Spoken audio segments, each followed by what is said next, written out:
Screw it. It is close enough to 8 o'clock. Hello there.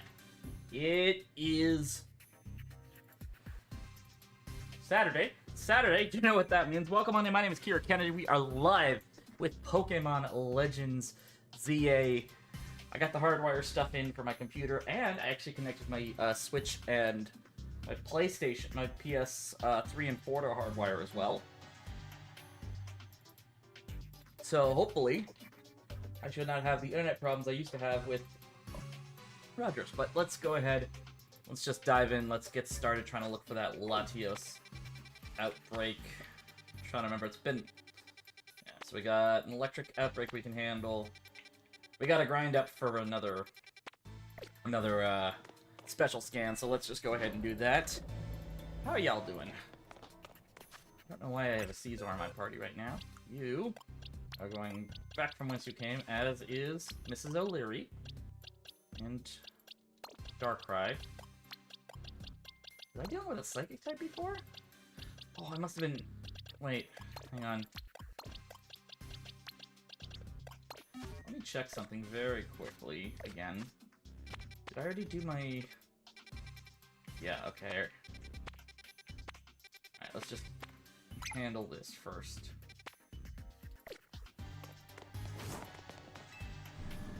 Oh.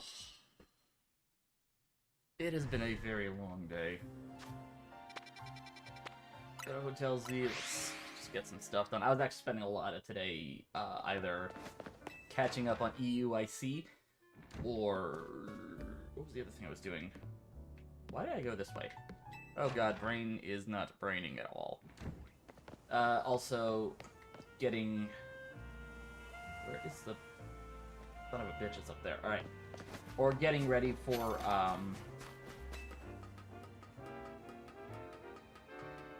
getting ready for the Grand Challenge next weekend. That's gonna be interesting. I have not done any ladder stuff in Scarlet and Violet in a long-ass time. Pretty much the only time I go back to Scarlet and Violet is for battling, or...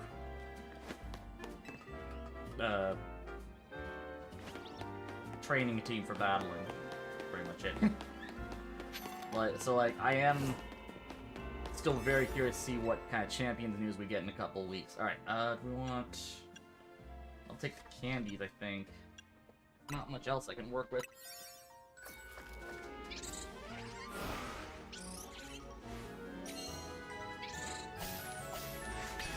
I think the one thing I'm gonna hate is when it comes time for Champions, Scarlet and Violet is gonna be really... Well, sorry, not, I don't know what I'm trying to say. Alright. Free flowing Pokeballs, catch 3 species of Pokemon. Catch one... Alright, let's just use, Cthulhu Boo-Boo here. Night Slash. One. Phantom Force. Get that one.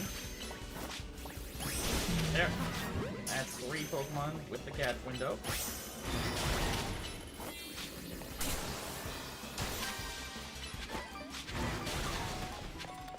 I just need to get one more species of Pokemon.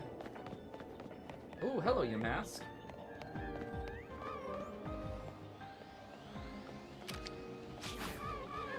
Shit.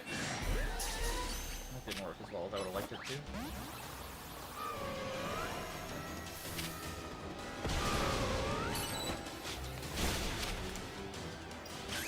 Now let's Mega Evolve.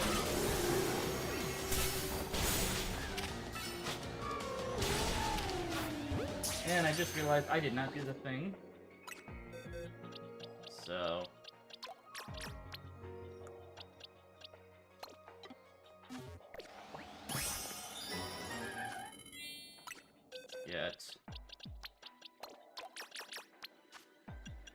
Get all these guys over here.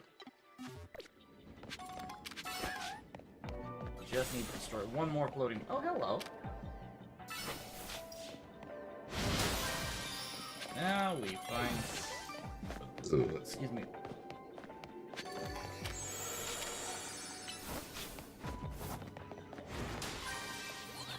Just gotta find our gold ball. Oh boy, there's a Cofagrigus right there. So we're gonna have to fight that thing as soon as we cross over around here.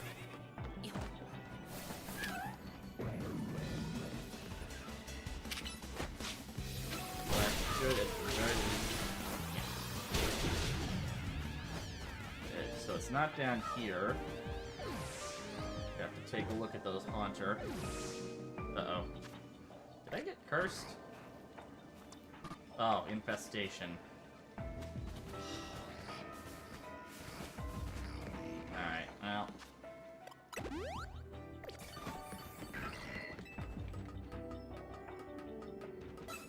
Oh, well. Ain't that a fucking welcoming committee. And now we're cursed. And now we're not. Alright, let's get Pincer. Do you want to use Pincer? I think so. Yeah, let's just get Mrs. O'Leary out here. E-Wave.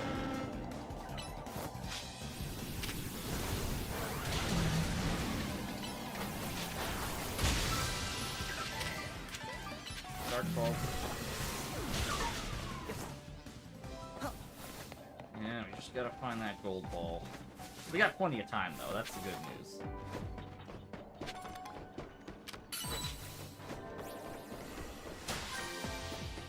Yeah, I kind of been staying off of Scarlet and Violet even after I got second place in a local for the first time this week. Oh, that was fun. It was the last local before EUIC. And it was a best of one turn I did on Tuesday. Hey Max, thank you very much. How you been, bud? Alright, let's get out of here. Mrs. O'Leary.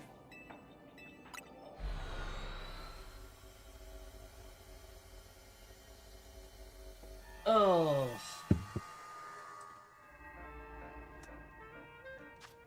Alright, so what do we need? We got flying one over here. Probably take that. Also, we got an electric one over. I should probably swap out my teammates. Want to hit your head against the wall? Oh, no. What happened? Alright, so we need... Why do I have a Meowstic here? Oh, well. Cthulhu... No, not Cthulhu Boo Boo. Mrs. O'Leary, Caesar, and Dark Balls. Okay. People are dumb? Yes, they are. Yes, they are. Alright, we'll put you over... I don't know, fuck it, here.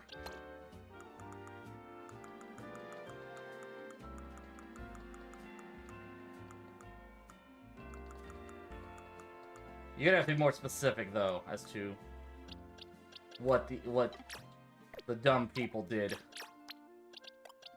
Okay, we need Anvil. Where's Jinx? Where's Jinx? Hang on. Where the fuck is Jinx? Lizard. Oh, there's Jinx. Anvil, Jinx. Dionysus. Oh. Yeah, there's no basis on that. This is actually the first time hearing of it, to be perfectly honest, but yeah, there's clearly no basis on that.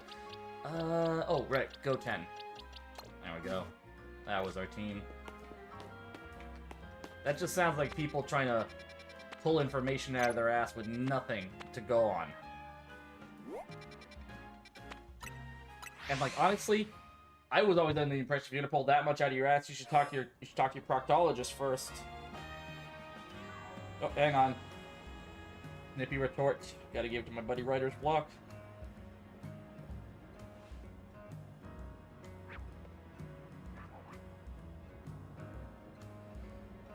Give me a second.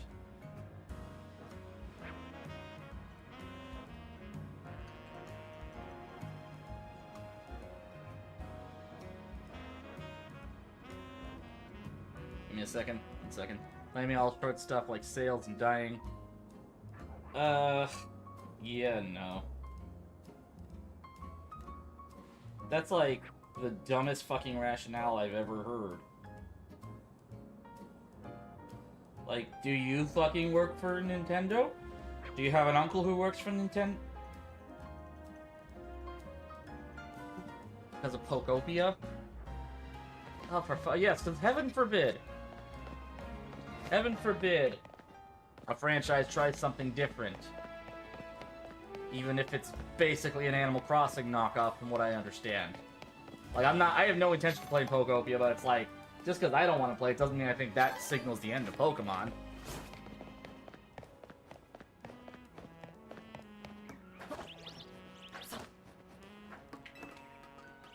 Apparently people think Pokopia is like the death of...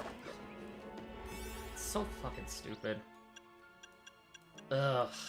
Yeah, I can understand why you'd want to bash your head against the wall. That is frustrating. Coins? Yeah, fuck it. Let's take the coins.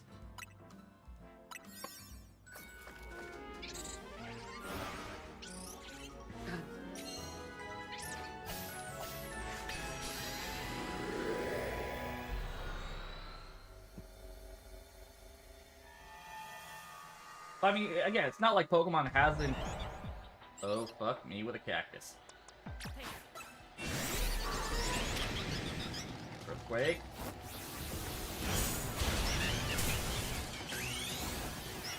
We got it.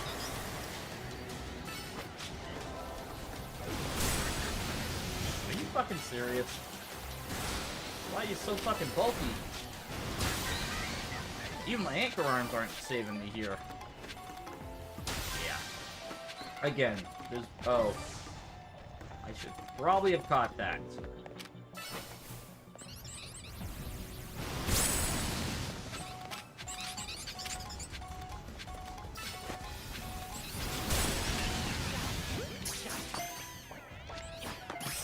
I didn't do the thing again. Hang on. There we go. Now I did the thing. Yeah. Again, people are stupid. These are the same people, I guarantee you, who are sending death threats because you couldn't use fucking... what is it? Because you couldn't use fucking Minior in Sword and Shield.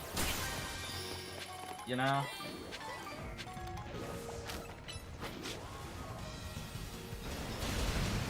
These are the same people who actually sent death threats over to TPC over Dexit.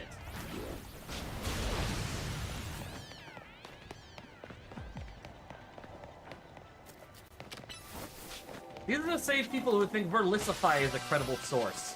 I'm not gonna take their word for anything.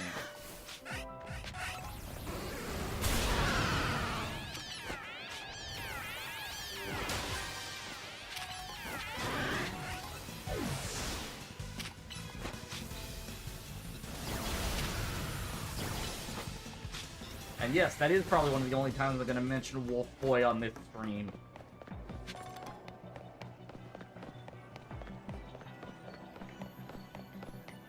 Just need an alpha now.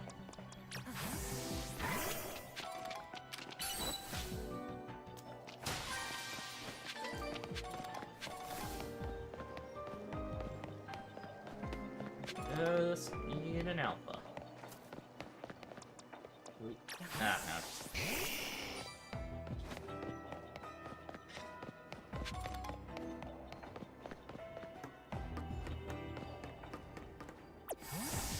I mean, on the bright side, we got, like, what, less than 2 weeks until we get our, Inevitable Champions, launch date?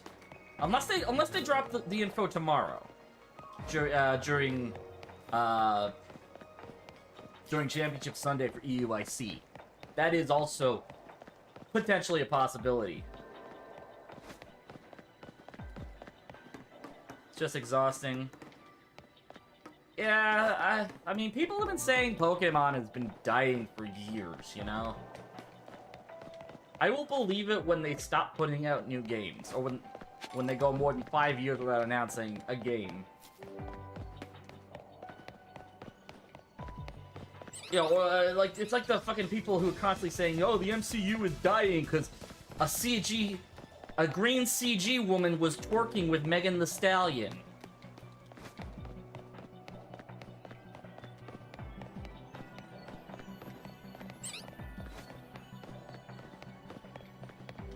More money in a day makes more money in an hour than most of us will make in our life.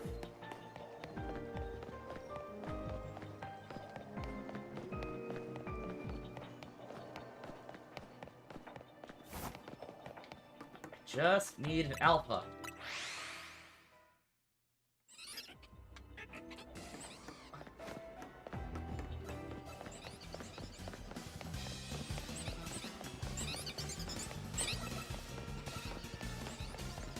See, like, there's part of me that thinks a lot of that information of, like, baseless rumors and stuff, I feel like just a lot of that came from the fact that people have always been stupid, just social media amplifies the stupidity.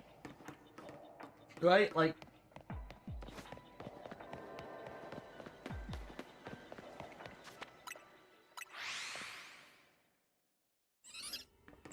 I mean, case in point, there are still people who watch the Nostalgia Critic.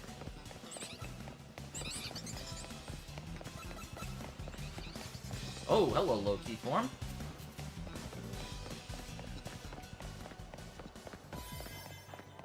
Just need an alpha.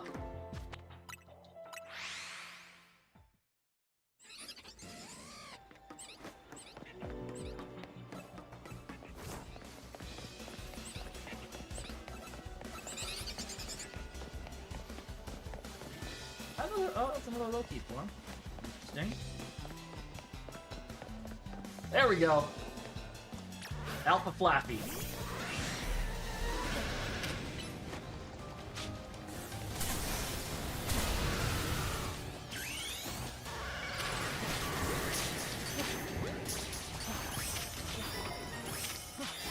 Hey!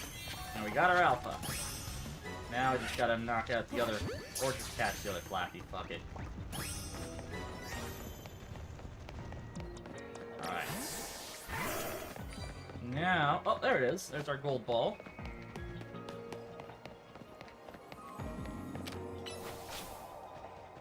I mean, I'm gonna be honest. I have not actively watched the Nostalgia Critic since... I think the last Nostalgia Critic video I remember watching was Norm of the North. Which was fine, but I mean, like, I was already losing interest in the guy when he did his videos on the Matrix trilogy, or when he started doing the clipless reviews. Well, you see, here's the problem with that. My favorite Pokemon is not available in Canada. So, yeah, no. I did not take a picture of my favorite Pokemon.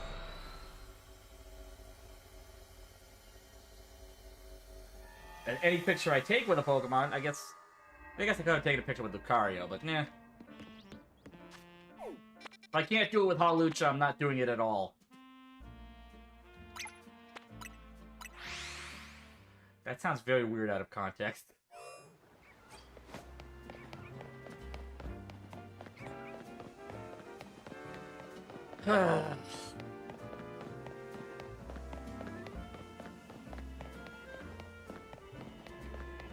Hello. There you are. Alright, poison types. We'll just use, fuck it, we'll use this one. All Pokemon that can go are available for the picture. Oh. Oh. Well.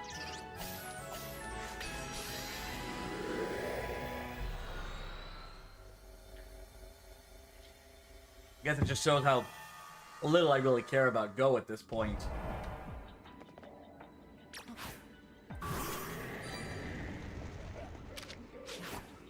Yeah, well, I'm not undetected anymore. I guess that counted. Are you fucking serious?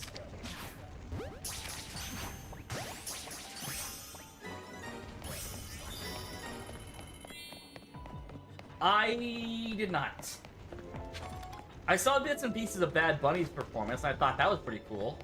But I don't really watch the Super Bowl.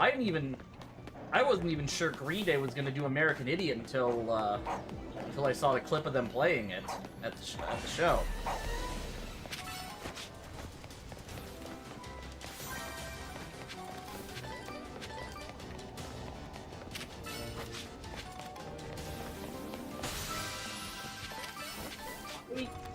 last time I watched the Super Bowl was the year Katy Perry was the halftime show. That's how out of the loop I am. Oh, that's cool. I didn't realize that TPC paid for a Super Bowl ad. I mean, they certainly have the money to afford it.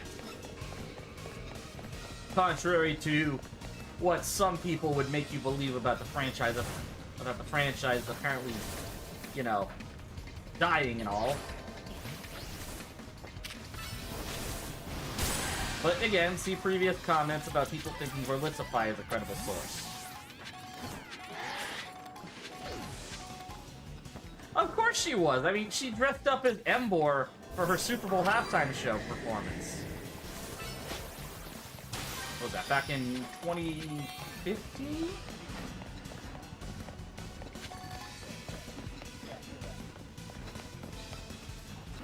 Memes aside, though, I mean, like, I guess it makes sense. I don't know, it's weird to me that Katy Perry is somehow still relevant. Even if she is dating our former Prime Minister, which is very weird. Guess her favorite Pokemon. I'm gonna assume it's not Meloetta.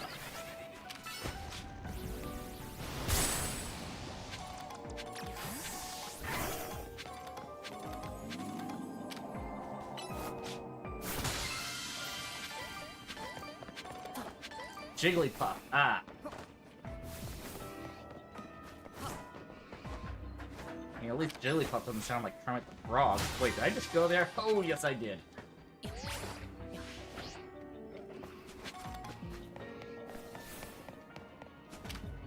I am not a Katy Perry fan. Just hit the damn thing. Go hunt. Okay.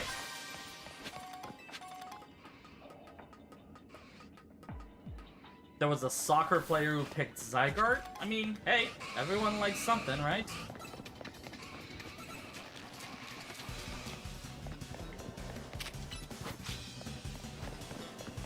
Yeah, I mean, that's nice, you know, considering how many other franchises never seem to want to stop pandering to, like, the original. Power Rangers!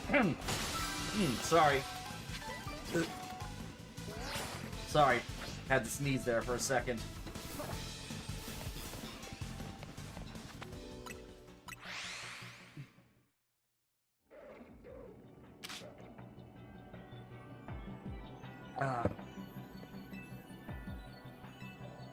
Let's get out of here. I already got everything I needed.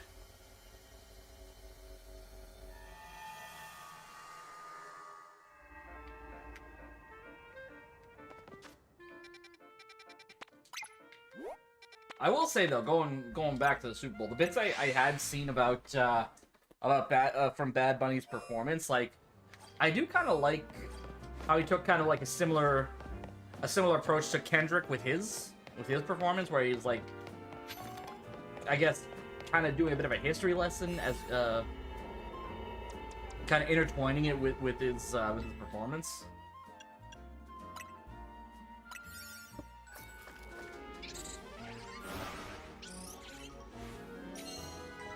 Or a history and geography lesson, whatever. I don't know, I don't...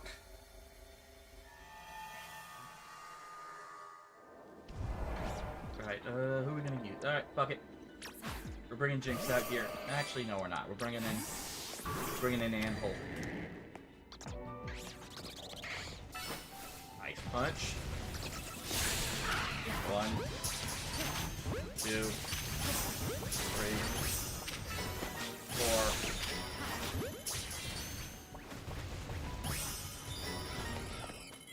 And we'll just ignore the Flamigo as long as we can.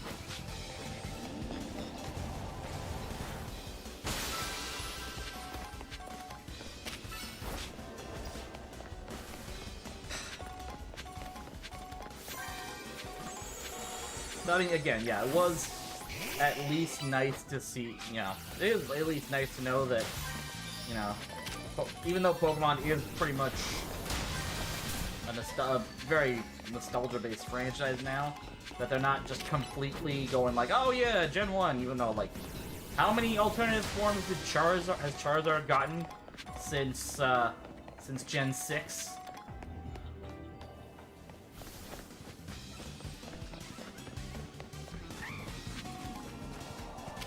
Or what other ways have they found to just try to squeeze Pikachu, excuse me, into like generational gimmicks? Since Gen 7?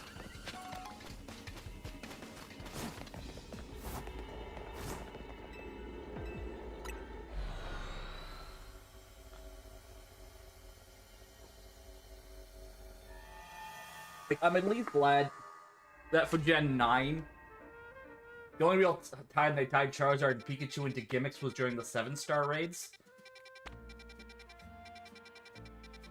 Which, by the way, they never did finish the pseudo-legendaries stuff, did they? Because, like, I feel like... Hi, Max. Thank you very much for popping by. I appreciate you, and have yourself a good night.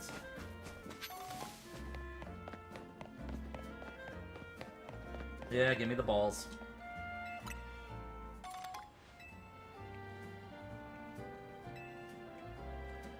Alright. Well... Just give it some time. I'm not really fucking... Ugh. I'm kind of tired, to be honest. But I'm gonna go as long as I can. Well, I am admittedly a little worried about when we start getting the Black Flag, because I tried to do a test load of the game, and it's gonna have the same problems that the Assassin's Creed 3 collection had, the Rogue collection, or the Rebel collection, had the same problem that ooh, Tyranitar, that's a new one, where like it won't load the game if I'm connected to the internet, so I have to put my Switch into airplane mode in order to get the damn thing to load. Just so fucking stupid.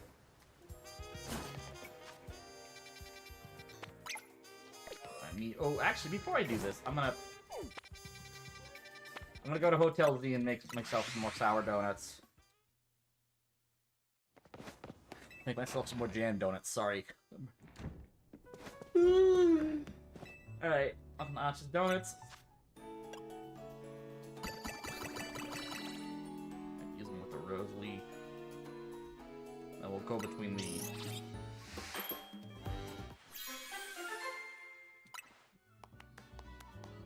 Treasure, that's not bad. Different donut.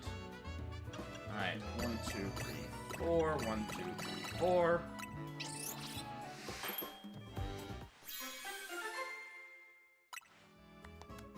Candy Papiri Jam Donut. Not great. I wish I could get more. 1, 2, 3, 4. 1, 2, 3, 4.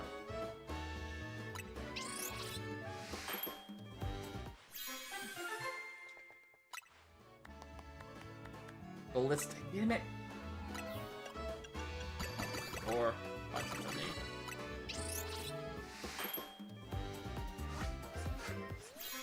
8. Alright. Lavish Cassib Donut. Big Haul. Okay, I can work with Big Haul. 1, 2. 1, 2, 3. 1, 2, 3. And it's only a 4-star. That's fine, we'll just work with what we have.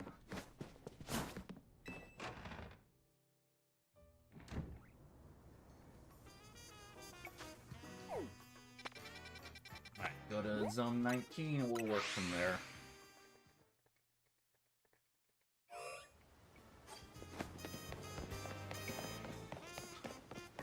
I'm glad the hardwire stuff is at least keeping up even with the Switch and ISPs. Big Haul? Ugh. Damn it.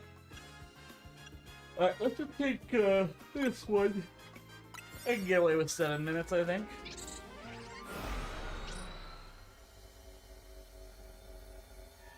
Ugh.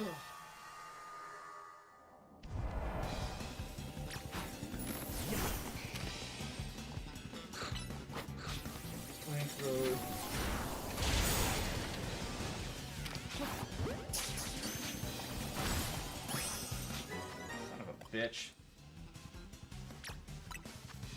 Full restore. Heat wave.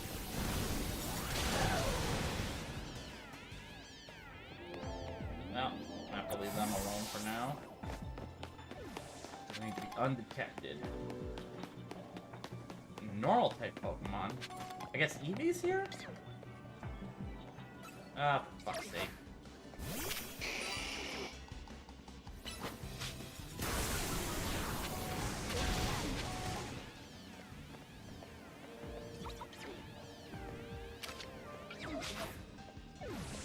Really gonna make this that difficult for me, aren't you?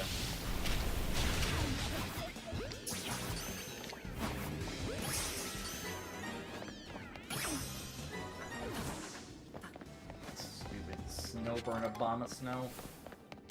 So I gotta find a way to sneak up on an Eevee. Well, a bunch of Pokemon actually, but...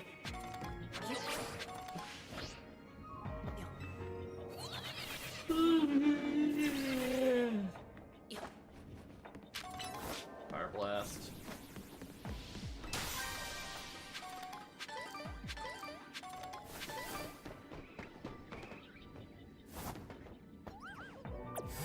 Is that a shiny Glaceon? Damn it.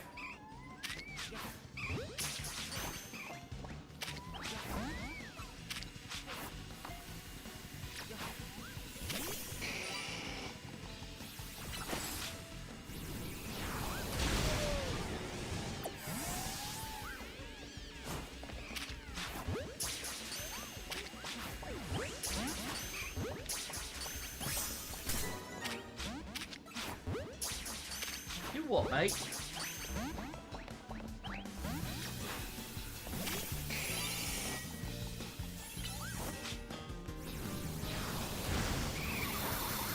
Alright.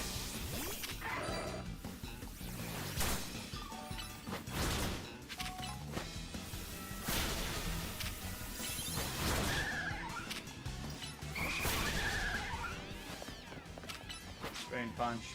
Get some health back. Did you just not get knocked out? You little shit.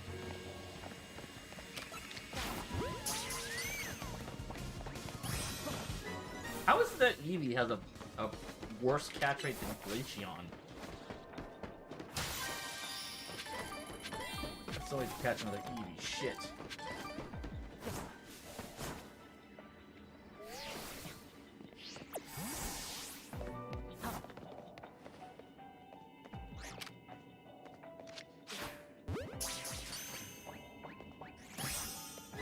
That's undetected.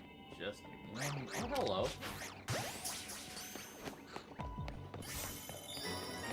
Now I just need an Eevee. Hello. Here an Eevee. Is it back up top? Huh. Y'all hearing that, right? There's definitely an Eevee around here. What? Did you not hit the damn thing?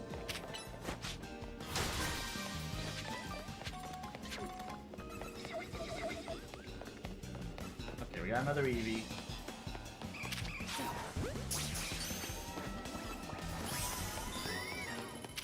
Alright.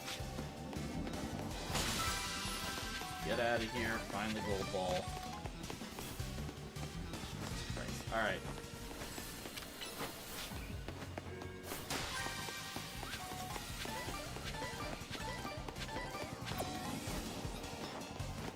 Just take this over there, and let's see where the fucking. Oh, it's not here. It's probably on the roof. Books. Right then. It's probably on the roof, which means we need to fucking go the other way. Bloody hell. Gonna run. Hope they ignore me, which seems like they will. Going up.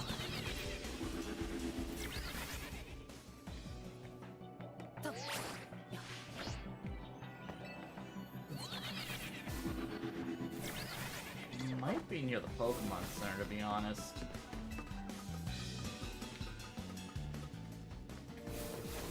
Not there. Oh, that's where I was hearing the EVs.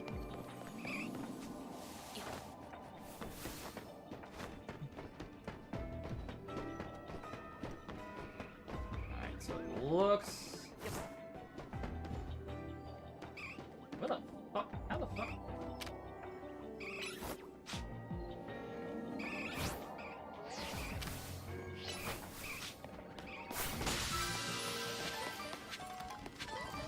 What the hell is that gold ball?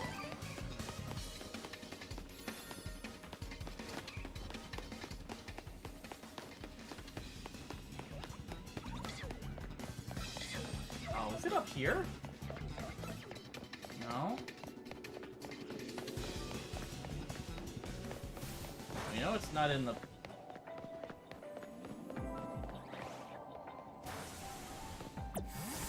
Get back in your ball.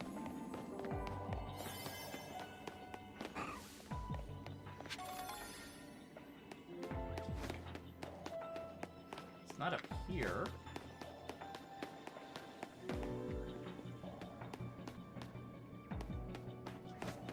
I'm not gonna find this thing.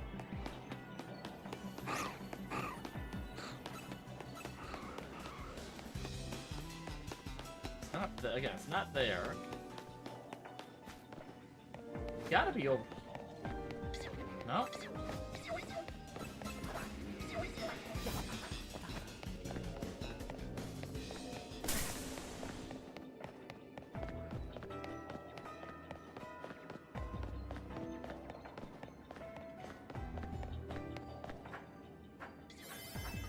Yeah, I'm not gonna find this gold ball in time.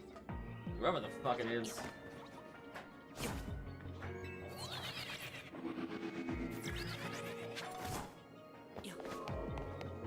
Yep, alright.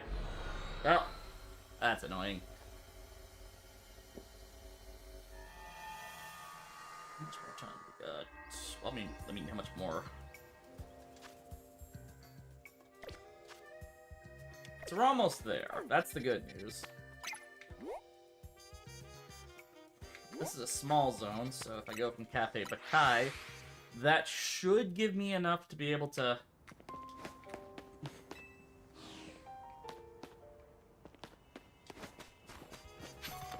That's not shiny. Hello, trash boy. Or girl. Alright, fuck, I'll take this one.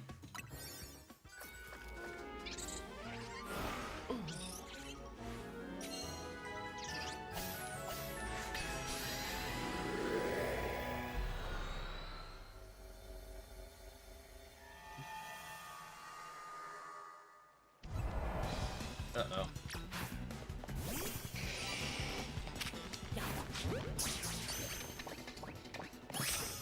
Flamethrower. Cast window done. Did you just hit me?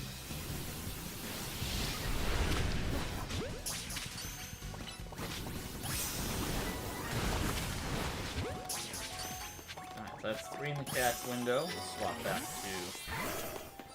Goten.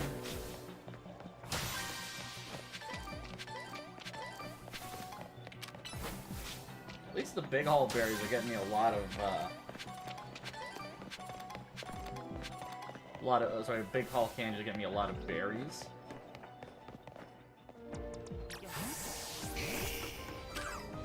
Heat wave.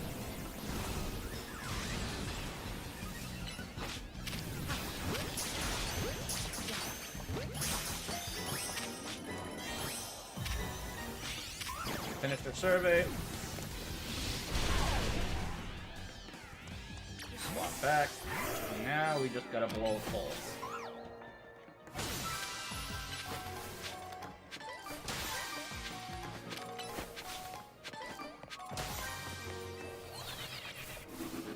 Wait. Hang on. Did I miss something up there? Nope.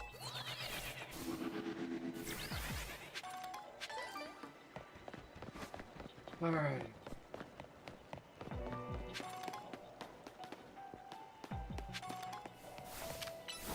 the last two are gonna be all over here then.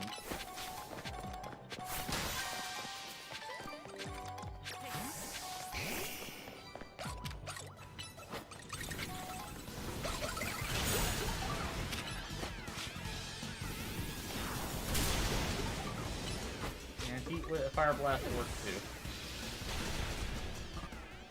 Swap back the lid, the Goten, Bullet Punch, and now we find our Gold Ball.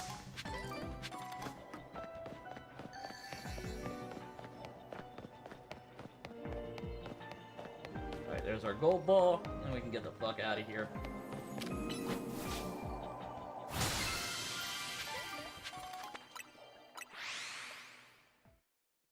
Also, I just realized I did not need to warp.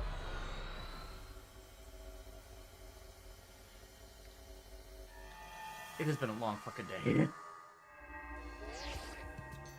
Yes, Philippe. Cool. Now you're gonna give me an actual Latios Distortion like I want?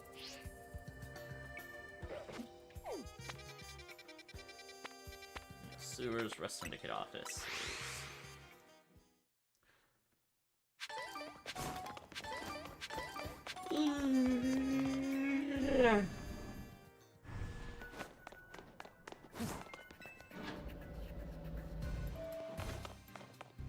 Alright. Come on. First time's the charm. Yeah, I don't care about your battle distortions, Philippe. Stop giving them to me.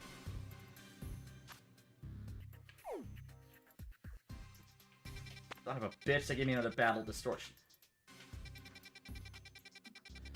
Alright. Well, we're going back to Hotel Z.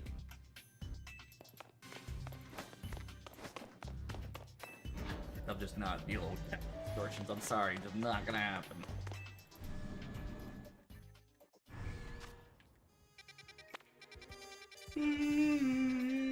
Alright, let's just...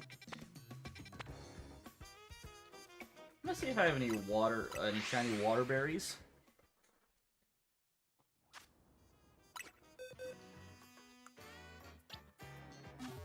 Satchel. So Alpha Power, Sparking Dark, Sparkling Ground, Poison.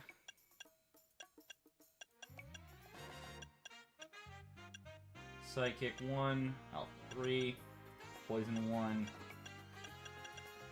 Grass 3, Water 1, Dragon 3, Grass 3, that's catching grass. Rock 3, we save that for something else. Tango 1, Dragon 3, Psychic 1, Ghost 2, Grass 1, Steel 1, Ground 3, Fairy 1, Casting Power all types, Ground 1. Alright, so that's about all we got. I'm gonna hold off on making any sparkling berries for a bit.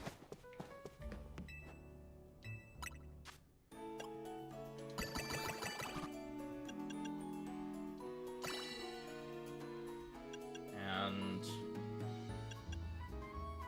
fuck it, we'll put in a Shuka berry for the shits and giggles.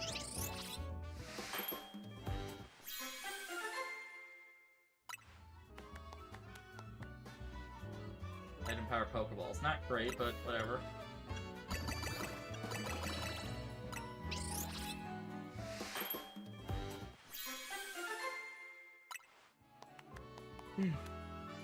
Berries, there we go. Alright, and then we'll go... Yeah, 2 chillin' berries. That'll work.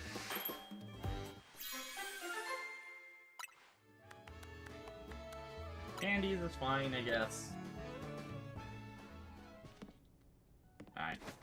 I think before I do anything else, I'm gonna see if I can get myself a water-powered donut. So I'm gonna make a quick little stop. And we're gonna see if we can get ourselves a shiny Wimpod.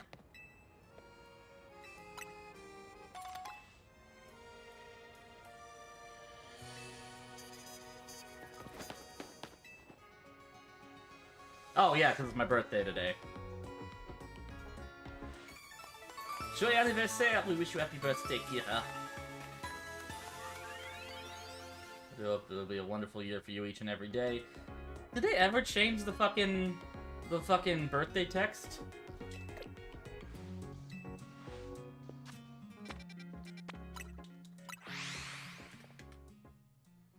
I mean, I guess saying happy birthday in French is a slight change, but...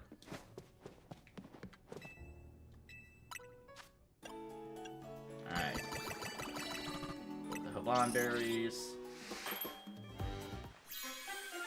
Please. Catching power cramp. Damn it.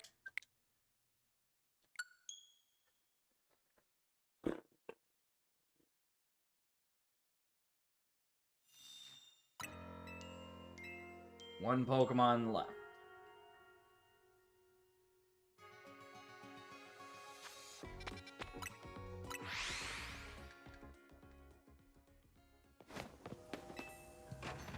But before we take care of that, we need to try and get Water Donut.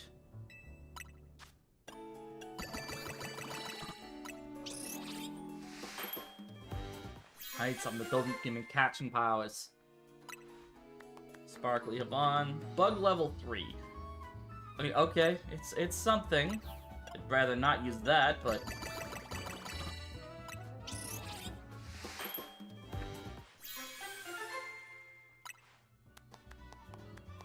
Sparkling Power all types. Okay, I guess we're working with Bug for now, but... So at 550... Just put some Pineapple berries there too, just for the hell of it.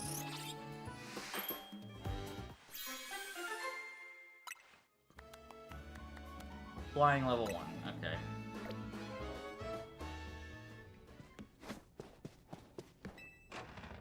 Alright, so Sparkling level 1 is not ideal, but I might just use that. Here's what we're gonna do. We're gonna go to the Pokemon Center. We're going to set up another backup.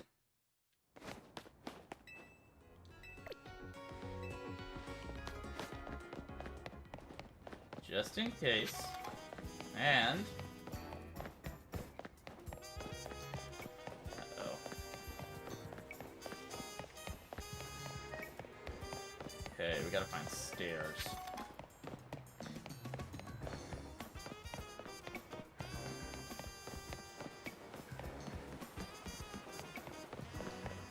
Where the fuck are the stairs? Oh, there's a ladder over there. That'll work.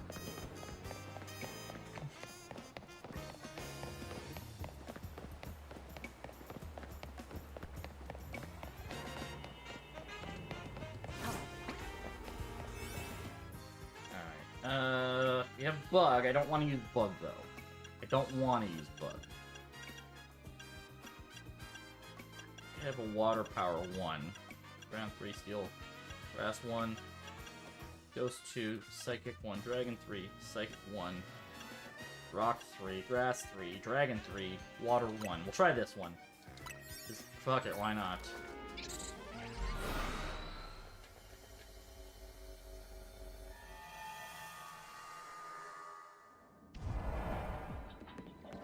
Well, that's a bad start.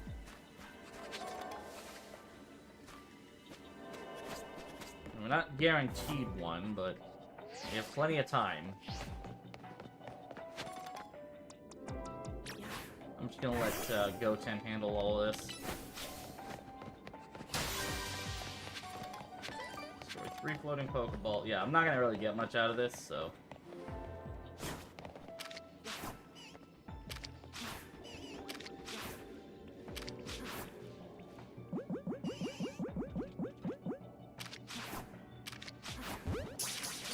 well, that's not undetected.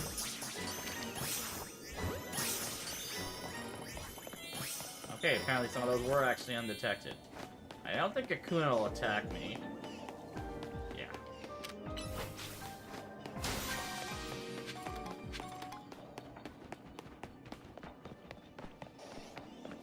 Actually, if I go this way, I could probably find a Pokeball. Oh, I can't go that way. Okay. Well, if I go this way, I can probably find a... oh, that's a Spupa. I got worried though, like, oh god damn, is that a shiny scatterbug? No, it's Spupa. It's a regular ass Spupa.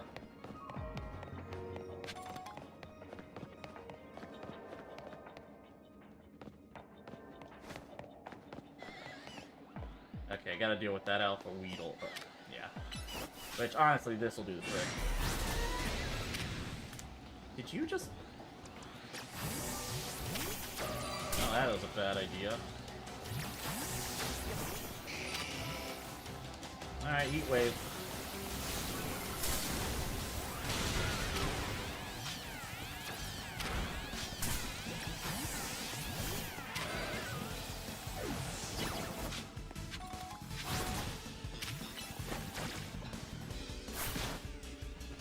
Are you fucking serious? You resilient little bastard.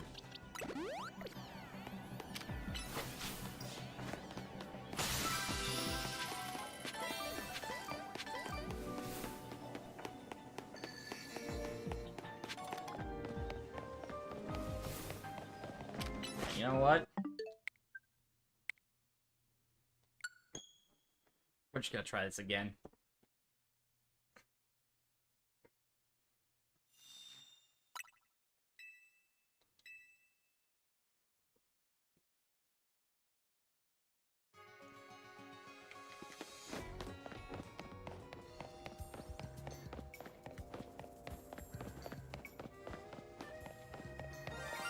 No.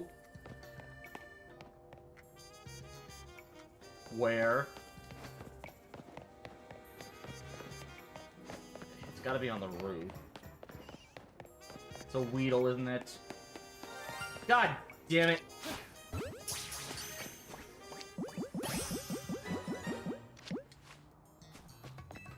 You know what?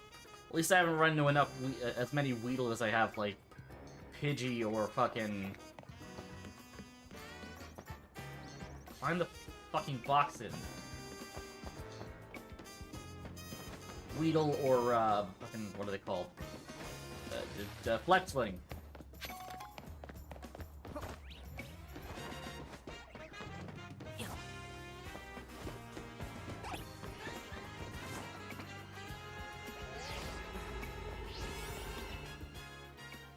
Alright, Sparkling Bug. Wait, no. There might still be... There might still be Wimpod here.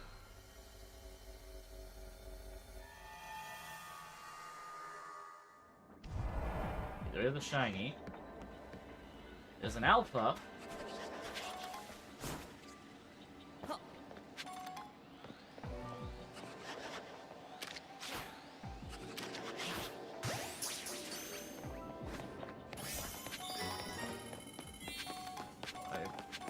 Is that... Ah! Shelfa Wimpod!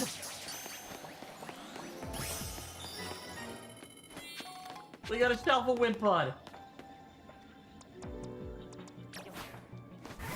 I am so glad I did that. Holy fucking Jesus Christ!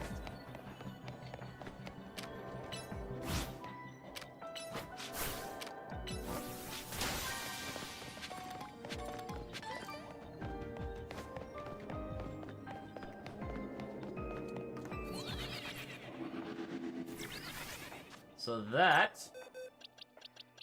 is another Pokemon we can add to our list of shiny megas, and Pokemon we will most likely be using once Champions drops.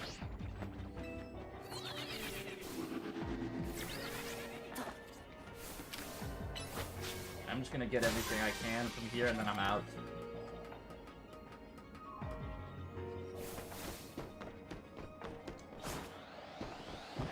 Oh, good lord. It's like a...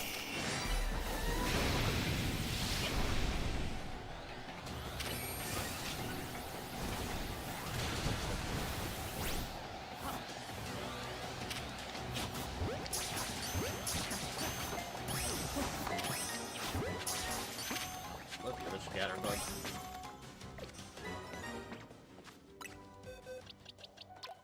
No, we're good. Oh wait, no, you need to go over here.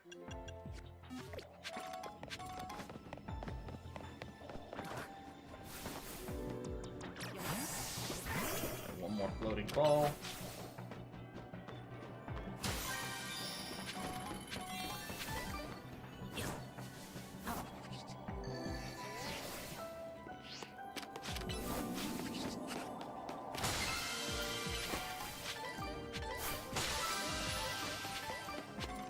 We'll just get this last one, and then we're fucking out of here.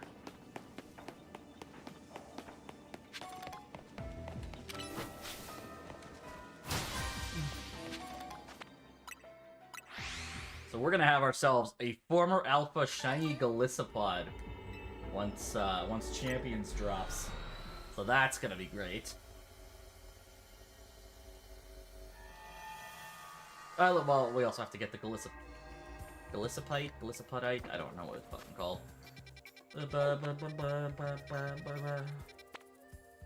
Alright, we have a large zone here, but I think I'm gonna skip the large zones. All I really need are 2 alphas. Or 2, not alphas, 2 rogue megas. And I'll kind of be ready to do my next upgrade anyways.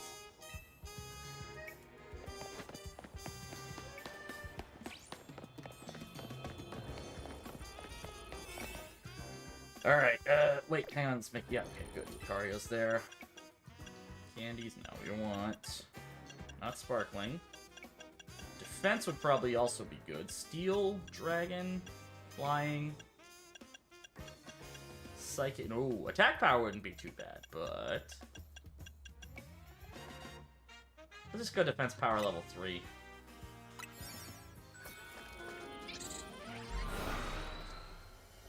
I mean, I have a Pokemon that can hit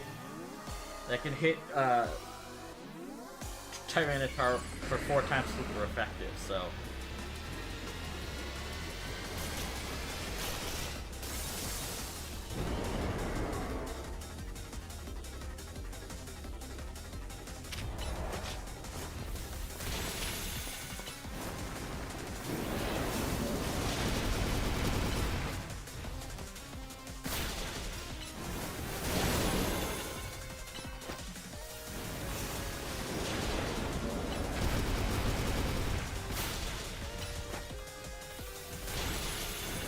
That is not healing up for much.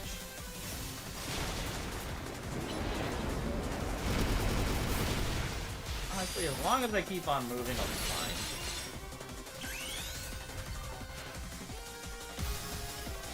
I just realized I might not be at level 200.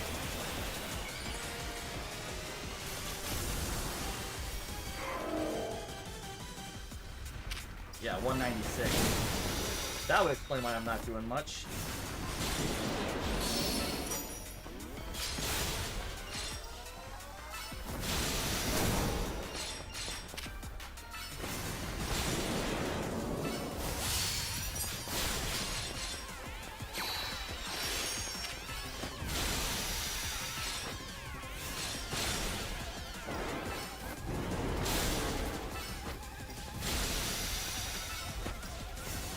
I'm doing less damage right now just because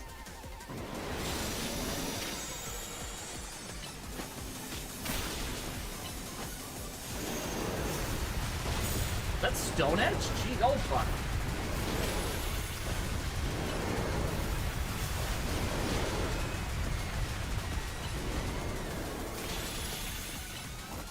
The good news is, at least I don't have to worry about the special defense boost from Sandstorm.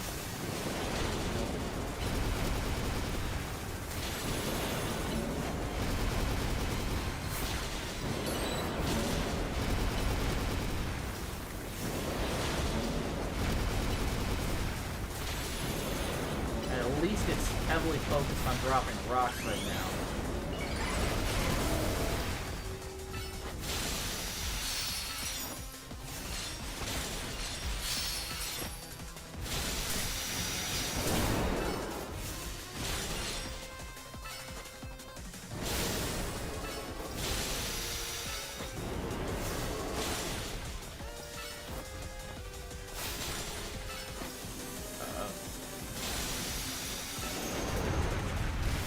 Oh, that's a big fucking Stone Edge. Oh, fuck.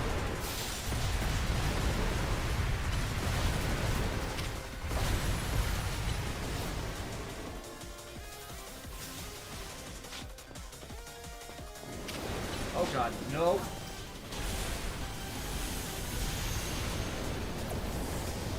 Is that an earthquake?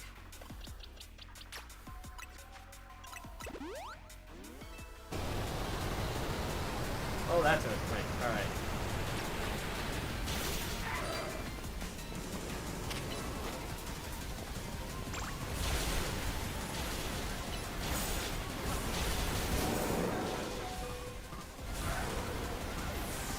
Come on. Get the fucking...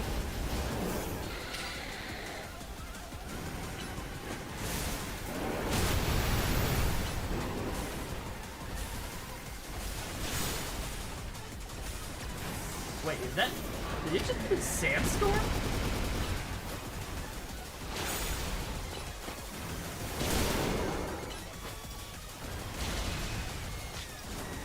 Luckily we have backup plans with anchor arms here.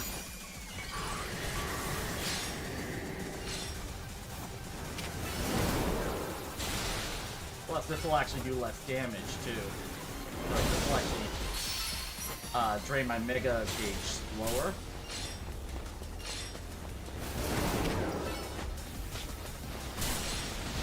Problem is, Tyranitar is just really bulky. Why is it gold all of a sudden?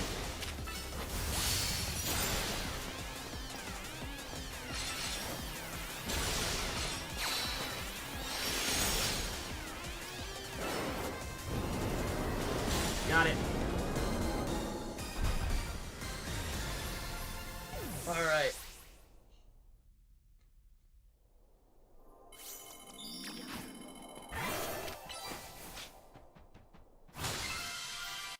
Whoops.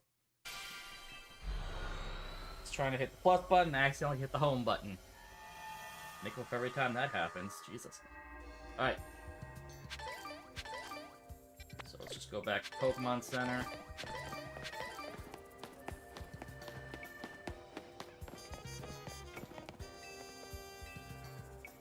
Kill some time.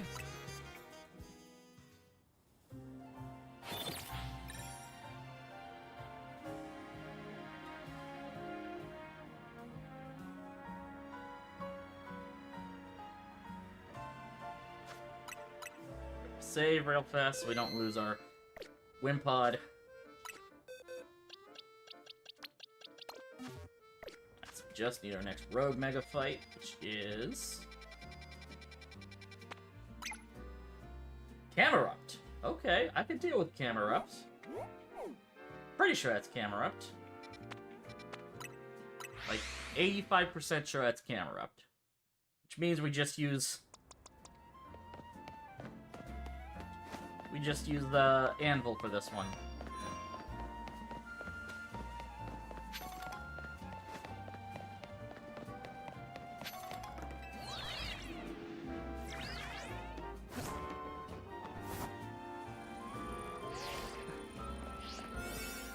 Alright, so we're not using that. Nope. Steel, speed, dragon, flying, psychic, attack power. We'll just do attack power. It's easier that way.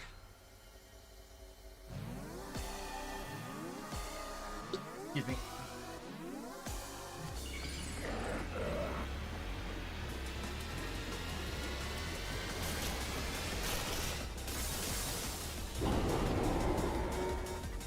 At least camera up, we can kind of alternate between... Actually, we kind of use the same strategy we used against... As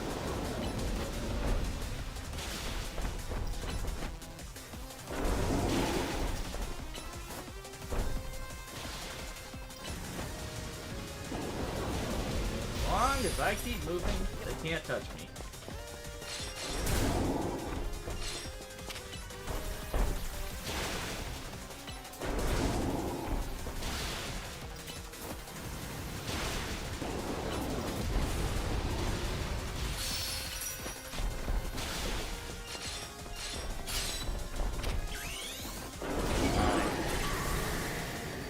Waterfall. There's a whole fucking chunk of damage to this thing. See if I can get a defense drop with liquidation.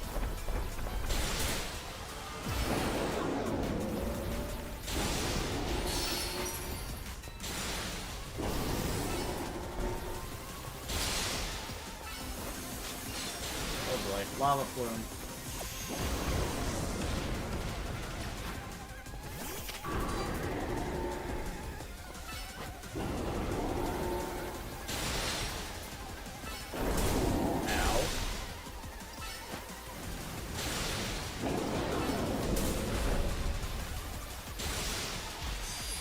And waterfall finishes off.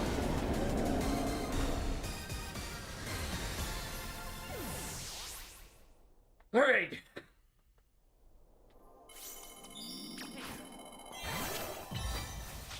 Let's go talk to Philippe again.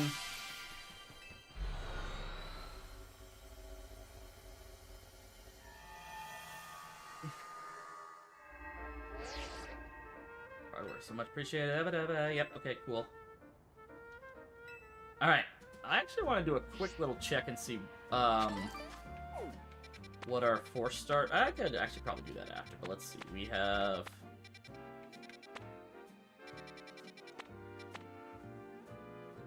Flying, Electric and Dragon for a large wild zone.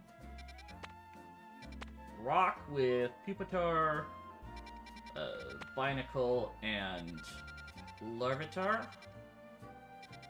Got a large zone with Psychic, Ice, and Electric. Yeah, not crazy about that one, to be honest.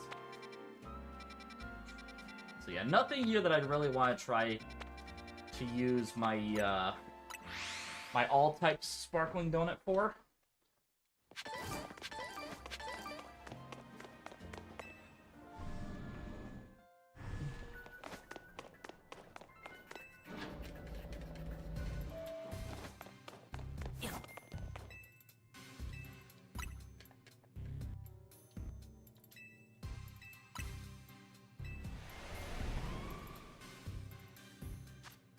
Okay. Oh! Oh! Oh! Oh! We got it! We got Latios! Alright. Okay. Alright, okay.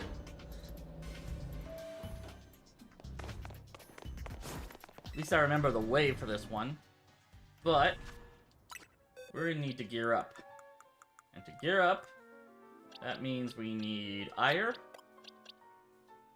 Actually, let's...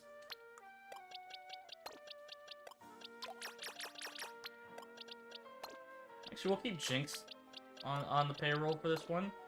But we're gonna need Ire. We're gonna need Persephone. We're gonna need Zygarde. Fuck it, we'll bring Darkrai.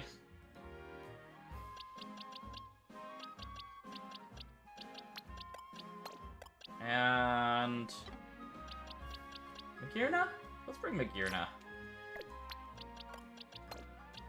We're mostly going to use Ire for this one, because Ire's actually trained.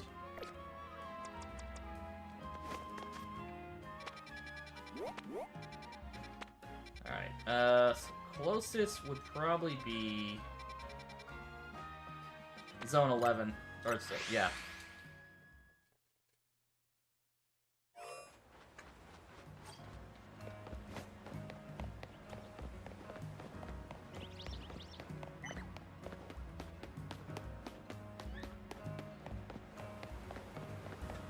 Okay.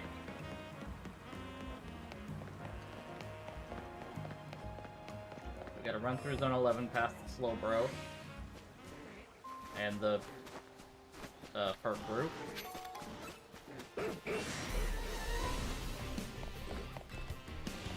Now the question is...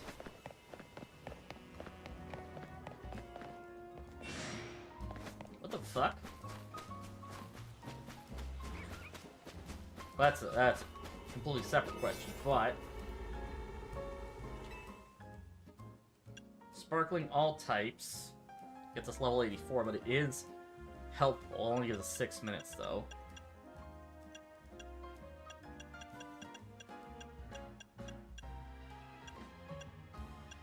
Sparkling Steel, Dragon.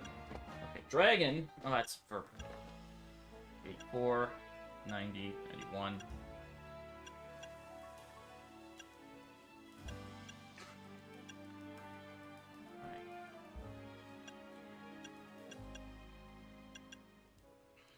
So we could do this one. Let's just go with this one. Ooh, that's only 6 minutes, though. Do we have one? No. Alpha power, no. Psychic level 1, hell no. Poison ground, dark. Wow, that's only level 63, Jesus Christ. So let's get this 84 with a 6-minute timer. I swear I had a psychic level 3 too. What's our dragon get us? 91 with a almost 7-minute timer. Plus a dragon catching power, which is actually helpful.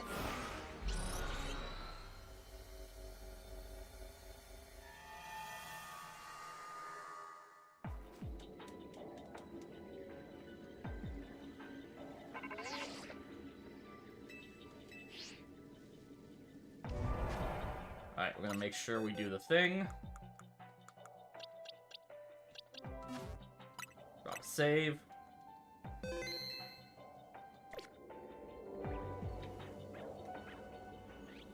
Okay, so we have no immediate shiny Swablu or Altaria, which is fine. Oh, look at that, a Noivern.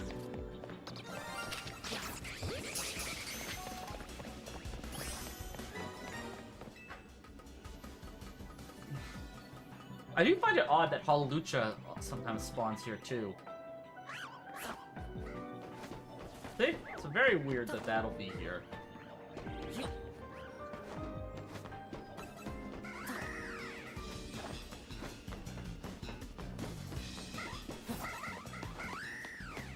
Now, let's just get Ira out here now.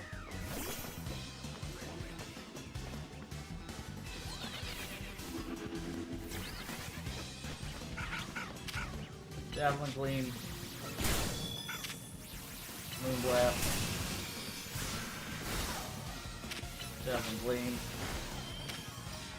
Geomancy. Why did I go for Geomancy? I guess.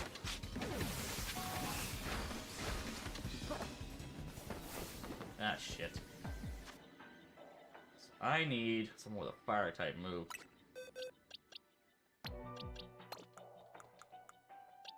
Odd one. Sorry, we need you for a second. Actually, let's put Mrs. O'Leary instead of Odd one, and then we'll swap back into... Sasuke could also work. Sasuke could also work. Fuck it. Oh, that sucks. Keep Flamethrower. Get Ire back. Boxes. We need Darkrai back.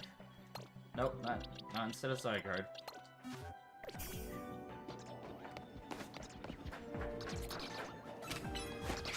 Oh, that was horny. Shit, that was the wrong fucking move.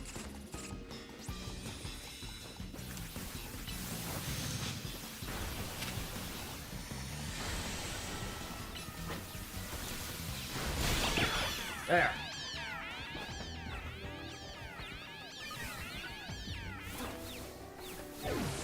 Why am I confused all of a sudden? Oh, okay. Well, let's just put Ira away for a sec.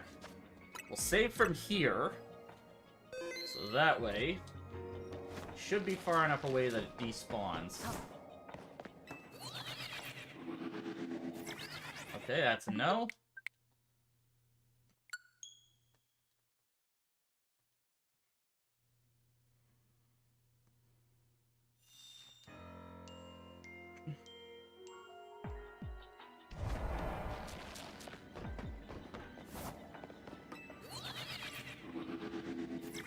Nope. Ah, yeah, it's got the little hardwire symbol up there now, which is kind of cool. Oh, I should probably also... Let's see, it's adventure? I think we need... Nope. We go adventure, target.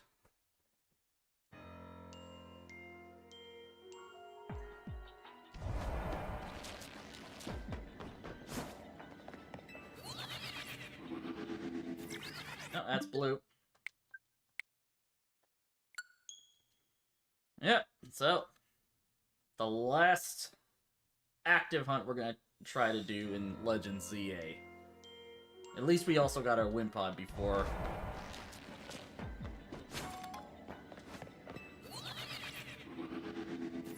Nope.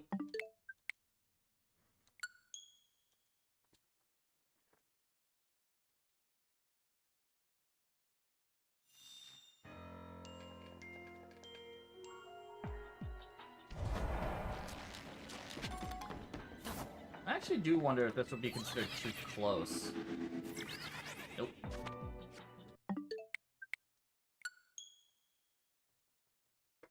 Oh well. Hey James, thank you very much. Oh. Being old sucks. I know, preaching to the choir on that one. No, it's blue.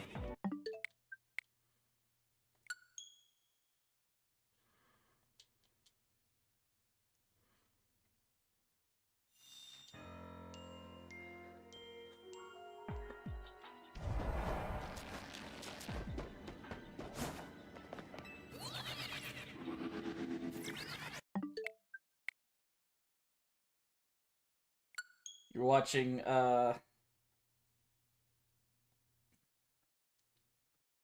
You've been watching Collision Grand Slam, or you just skipping out on that? Because I heard...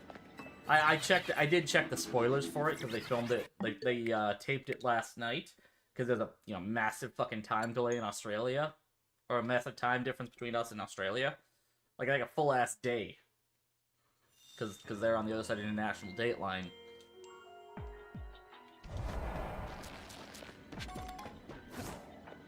Yep, it's time for the tornado tag match.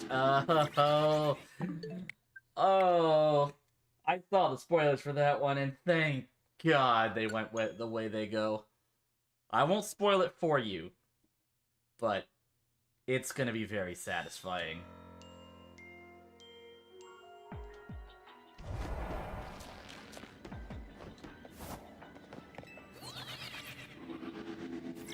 That's a nope.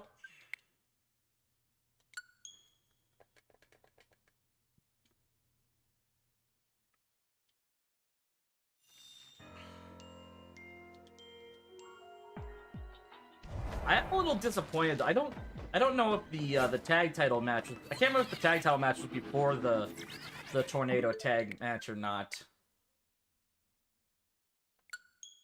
Was that before or after? Was that has the tag title match happened yet?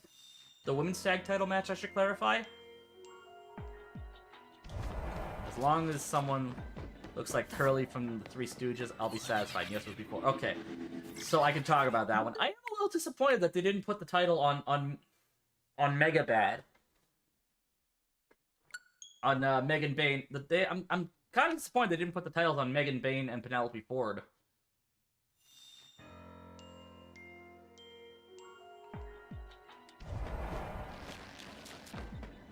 Kind of feels like Tony's kind of already given up on Megan Bayne, which is kind of disappointing. I get like we had Tekla. I guess maybe they didn't want to have too many monsters holding titles in the women's division, but like I don't know. Now it makes it seem like Tony's just given up on Megan Bayne in favor of Tekla. Nothing wrong with Tekla, mind you. I'm glad she won the women's title on Wednesday, but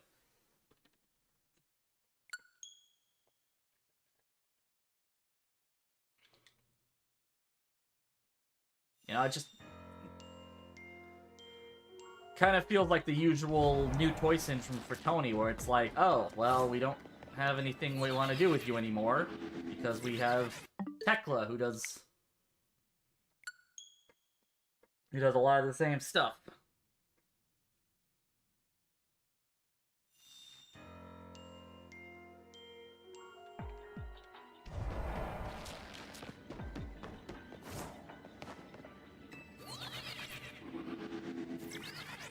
But what I will say about the actually, I don't know if I can say what I want to say about the tornado match, because I don't think anything I do say about the result. I don't think I can say anything about what I want to say without spoiling it.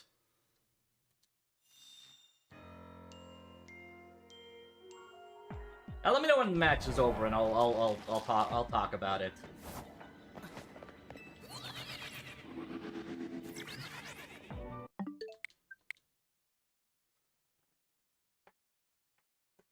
There's actually a lot of weird decisions that were made with this show, from what I remember from the spoilers too.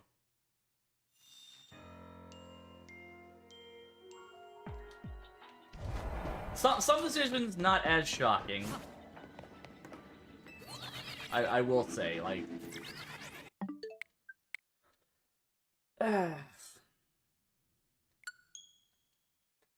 like there's some, like, you know,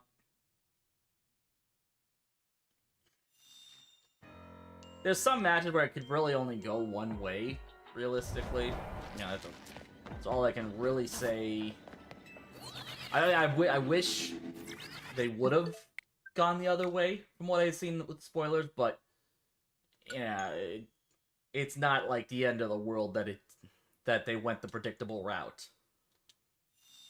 Because predictable is not always bad. That's the one thing people just never seem to understand. It's the biggest fucking problem with WWE's booking sometimes. Sometimes they go too predictable, and then sometimes it's like, we're too predictable, let's just change things up for the sake of a moment, right?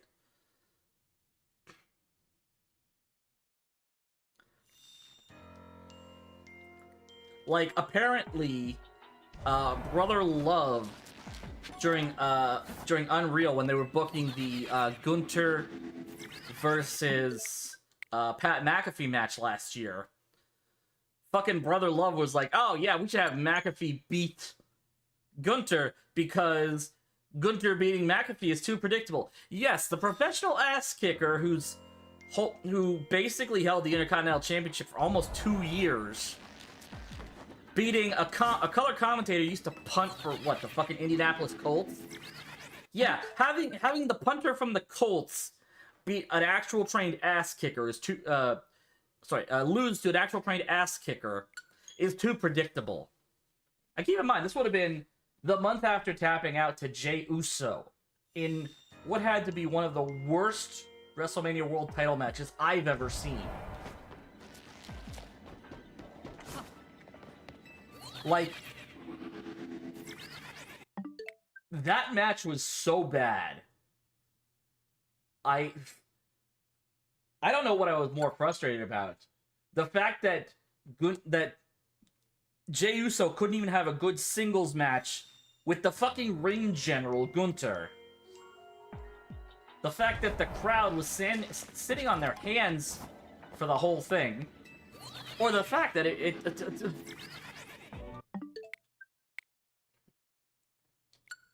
I don't know, there were just so many things wrong with that match. And I was one of those people who was like, I was excited when Jey Uso won the Rumble last year. And then the match started with him and Gunther. It's like, oh my god, this feels very awkward. Like, it feels like they're almost too afraid to hit each other. Which, for a Gunther match, that's like a kiss of death. Because Gunther's whole thing is just caving people's chest in with chops.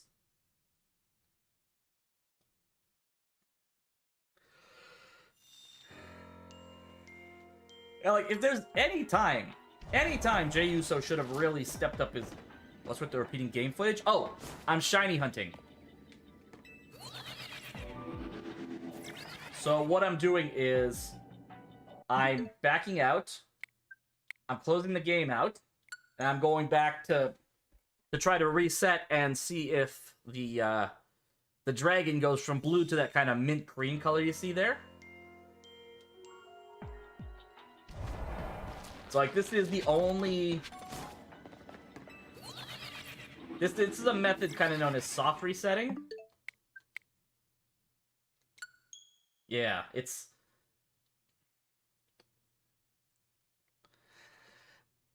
I'm gonna be honest, it's kind of the reason why I was dragging my feet on this for a bit. I might get to a point where, like, if I get fed up, I might just catch the damn thing and be done with Legends ZA, and then just try to get the shiny in Sword and Shield. But we'll see how that plays out for now.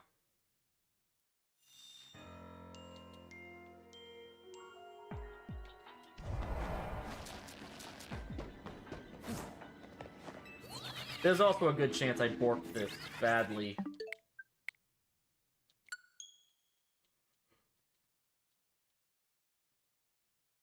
Because, like, I don't know if I'm far enough away. If I accidentally got close enough where the Latios spawned in. Because if it spawned in before I got to this elevator, I'm not going to be able to respawn it.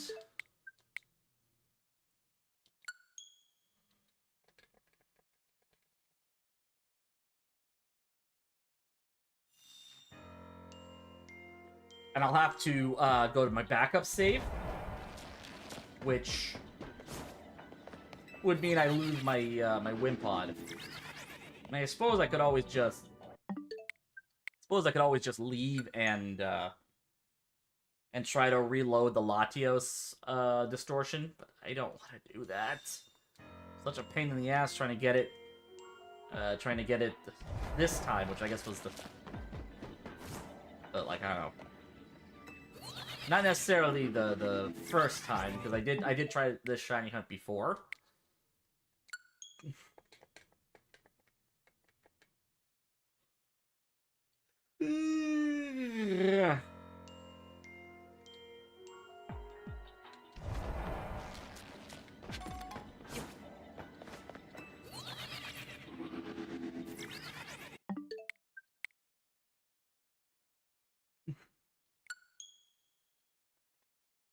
That's actually funny. Even though, like, I grew up watching, like, the original Three Stooges. I remember there was this woman who used to babysit me. I guess, like, an old friend of my dad's or something. And, you know, I remember we would watch the Three Stooges, like, every now and then.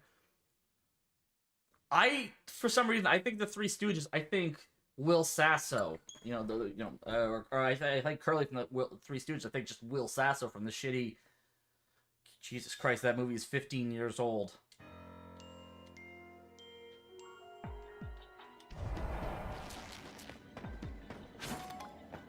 I will say, though, they did get the casting right for that. They definitely nailed the casting, especially the guy who played Mo. Like, that looked like fucking... I don't know what the original actor for Mo Howard... I don't know the name of the guy, the original Mo Howard actor, but, the guy they had playing him looked like he could have been his fucking son. And just Will Sasso, just really good in general at impressions. Like, I don't know if you've ever seen his, like... he did an interview with Chris Van Vliet. He does, like, all these wrestler impressions. Like, he does a really good... okay, if you saw Triple H on Mad TV, you would have seen his Stone Cold impression. He has a really good Jesse Ventura impression. Then again, so does Killer Cross.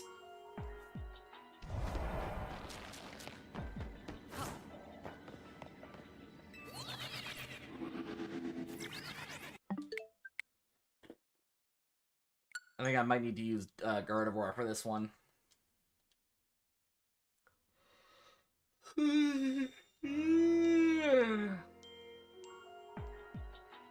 Chris Diamondopoulos. Ah, okay. Thank you very much, James. That's the guy who played Mo in the remake. Or was that the guy who played... Was that the original actor for Mo?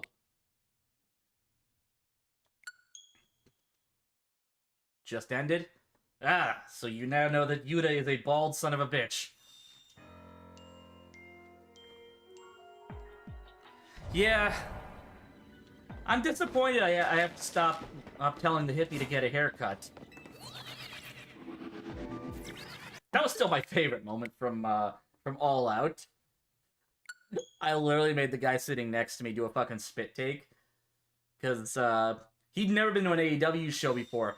So all of a sudden, like, Yuta comes out, and my immediate reaction to shout, "Get a haircut, you fucking hippie!"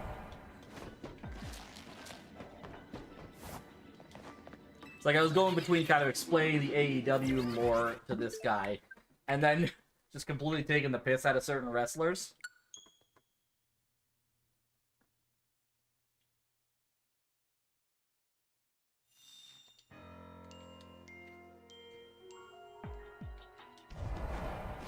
I'm also not 100% sure, but I think I might have gotten a Fuck the Revival chant started at that show, too.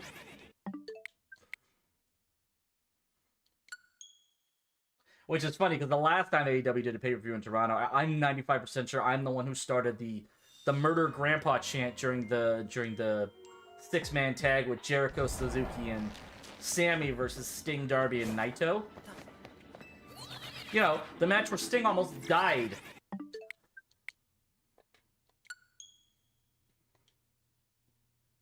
I know it's not very specific, because there's been a couple of matches where Sting's almost died, but still.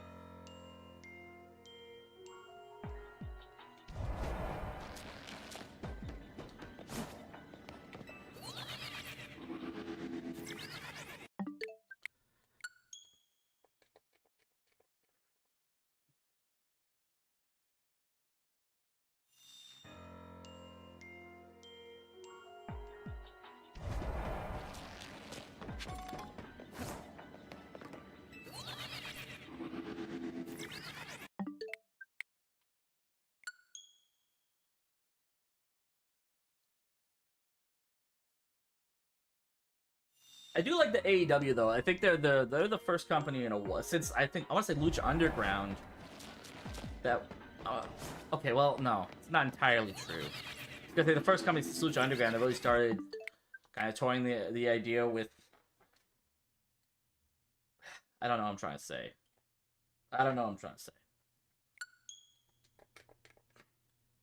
Like I can't even say the first company since Lucha Underground that really tried to introduce more intergender wrestling on a main show, because I know WWE's done that with Rhea Ripley for a couple of matches. Like she had a match with Akira Tozawa, and the fucking Jersey Shore reject Robert Stone.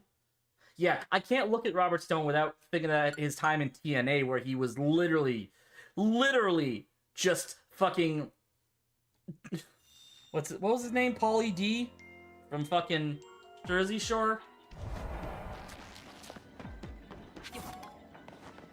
He even had in TNA, he even had a manager whose name, I kid you not, fucking Cookie.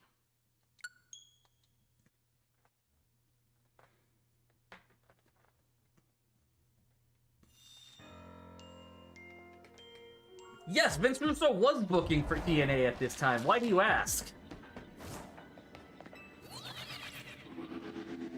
Also, Eric Bischoff and Hogan. That was a fucking. Yeah, we don't talk about the early 2010. We don't talk about early 2010s TNA. We don't talk about that.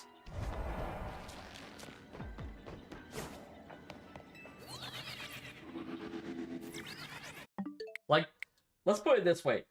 Early 2010s and Dixie Carter, yes, but Dixie Carter was not in charge of booking. She was just the clueless idiot who brought in fucking Russo, Hogan, and Bischoff under the same fucking roof. And also told the TNA talent, oh, I know better than you. Me, with my 5 years of wrestling experience running a wrestling company, and you, most of you who have been in wrestling longer than most of you have been in wrestling for, you know, at least twice that long. I think it was 5 years at that point. When did Panda Energy take over TNA? It was like, what? 2006, 2007 at that point?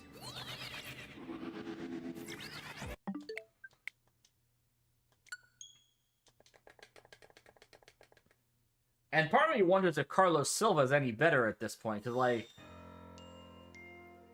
fucking Santino's daughter is the Knockouts champion right now. 2000. Really? That early on? That early on was when Panda Energy took over.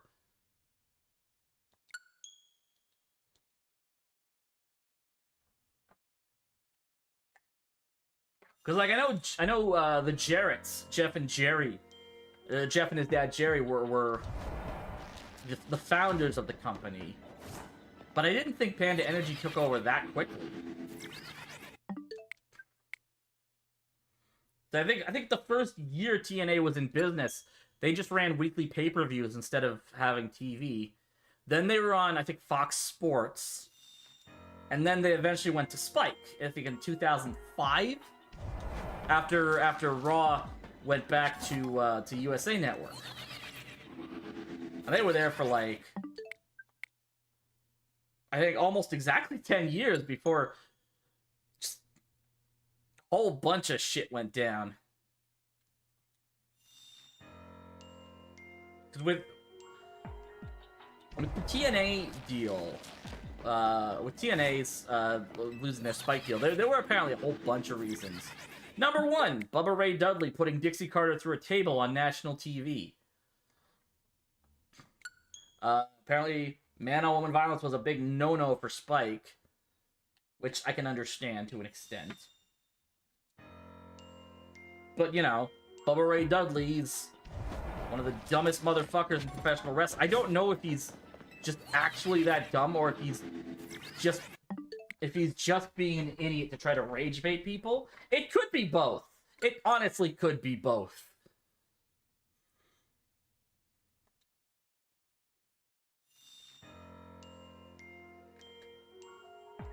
Not that, you know, Tommy Dreamer's any better right now. Fucking pedigree. I don't know, to me, like, Tommy Dreamer and Delirious just feels like such a terrible combination for booking right now. Especially since, like, I feel like Delirious has done better, like, when he was a booker for Ring of Honor. Now, granted, he was also a booker for Ring of Honor during the era where Bubba Ray was on the booking team as well. And the less I say about Bubba Ray booking Ring of Honor, the better. I still have nightmares from his matches with Flip Gordon. That's how bad those matches were. Like, I remember watching, what was it? I think I was watching the G1 Super card. So that was when, that was during WrestleMania 35 weekend. They had a show at Madison Square Garden. So, you know, your neck of the woods. I know you're not in Manhattan, but, like, you're in New York State, so it's closer to you than to me. The ladder match. That's... Oh, right, Briscoe and Fletcher. Yeah, I'm surprised they took the title off of Ciampa so quickly. Sorry, Ciampa. Not Ciampa, Ciampa. He has clarified... Ciampa has clarified that in interviews. It's not Ciampa, it's Ciampa.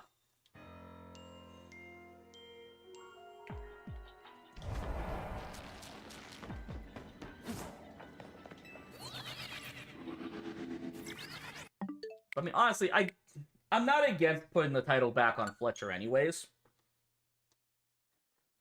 Even though, like, I hate when companies do that, they'll just do, like, the weird hot potato title changes for no reason. I hated it when they did it with Sammy, Cody, and Scorpio. That was, like, what, 2020... Late 2021, early 2022? I hated it when they did that then, and I hate that they did it now. With Fletcher, Briscoe, and Ciampa.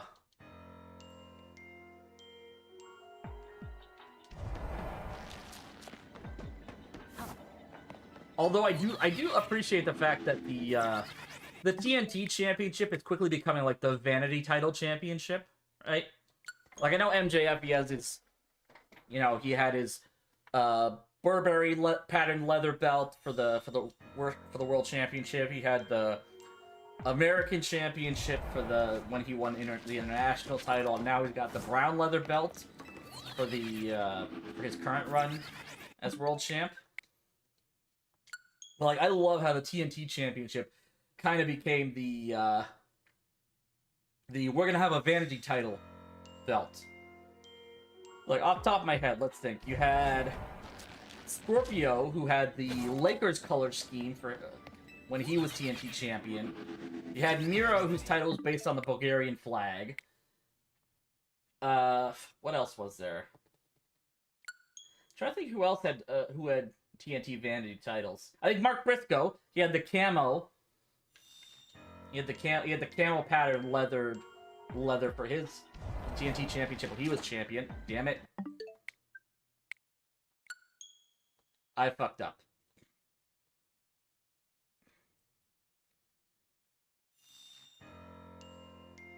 And then I can't give another example, but well, I could, but I won't. I won't yet. Actually, I think it's fine. It's fine.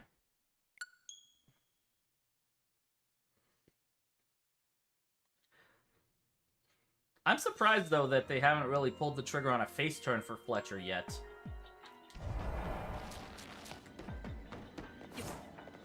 Like, Fletcher and Takeshita feel like they really do need to turn face soon and just get the fuck away from the Don Callis family.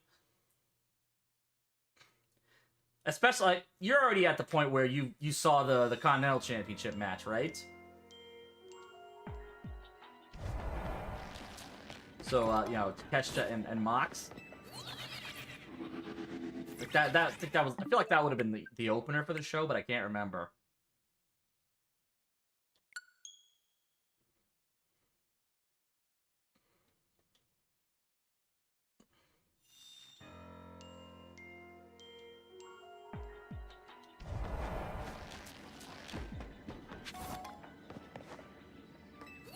Also, fun fact, I just learned how, the new way to be able to watch Collision here in Canada.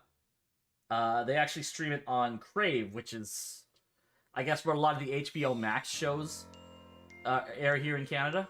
Alright, so yeah, so you know Takeshita and Mox ended in a time limit draw.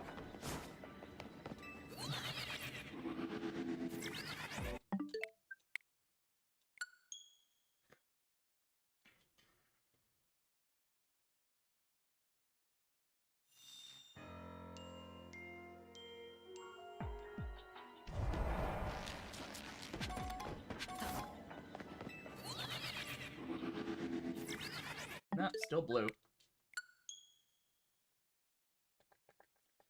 Alright. So here is what I'm thinking. I don't know. I don't know what I'm thinking, actually. But I got the dragon belt. I got the dragon... not belt. The fucking...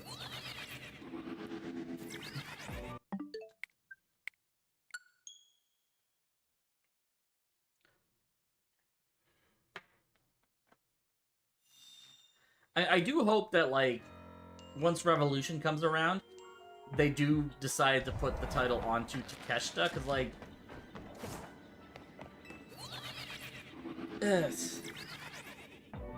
I don't know. I still feel like he should have been the one to win the Continental Classic this year. Or at the very least, have him and Okada be in the final kind of kickstart a trilogy there, but...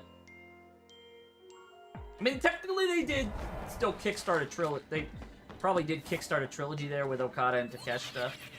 Because I know they faced off in the semis at World's End.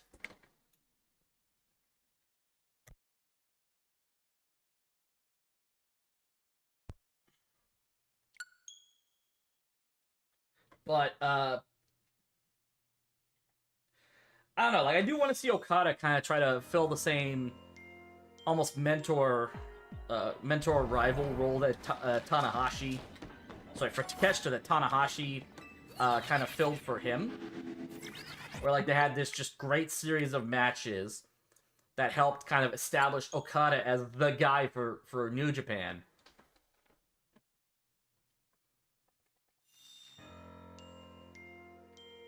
Like, cause think about this. Okada debuted the Rainmaker gimmick, I think at, like, the 3rd or 4th Wrestle Kingdom. You know, he'd just come back from his excursion, the disastrous run in TNA where he was basically Kato from the Green Hornet. Or, you know, where... where like Russo tried to force him to. There the fuck it is again, Vince Russo. Vince Russo tried to force him to do a blade job, and he was not comfortable doing that. So the Bucks basically convinced him, no, tell him fuck you. I'm not doing that.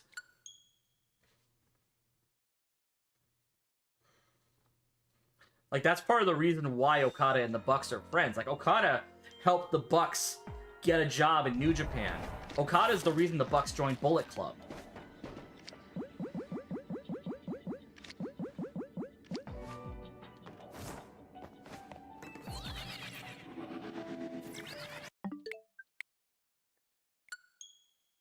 Like, if Okada had not suggested to Gato to bring the Bucks in, there probably wouldn't have been an AEW. That's one of those. That's kind of one of those what ifs sections, right? Because like, if the Bucks don't join Bullet Club, the Elite isn't formed. Being the Elite doesn't become a show. Cody doesn't join Bullet Club. Cody doesn't see Meltzer tweeting about how Ring of Honor would never sell out a 10,000 seat arena. All In never happens. All In doesn't happen. Maybe Tony doesn't form AEW. I mean, granted, it wasn't just All In that convinced Tony to form AEW. It was also the Jericho Omega match. But I also kind of feel like, you know, if the Bucks don't come to New Japan, the Elite doesn't happen, and Kenny doesn't get as over because he's kind of stuck in Ibushi's shadow.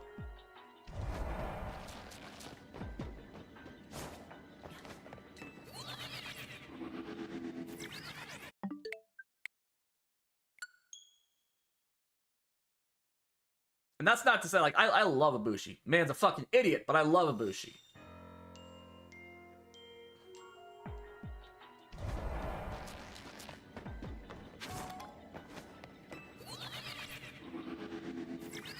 Blue.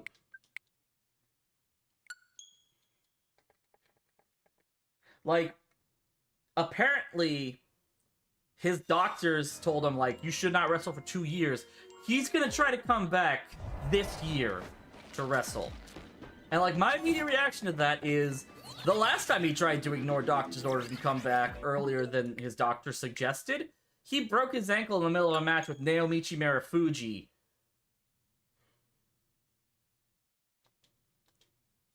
And then continued to wrestle on that broken ankle.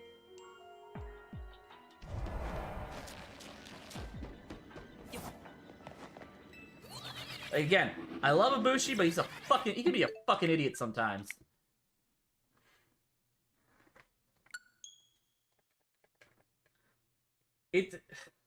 Like, there's a certain charm behind it, but charm can only take you so far at some point, right? It's like the show Jackass. Like, you can only watch a guy purposely get himself kicked in the nuts by a donkey so many times before, like, okay, why the fuck are you still doing this?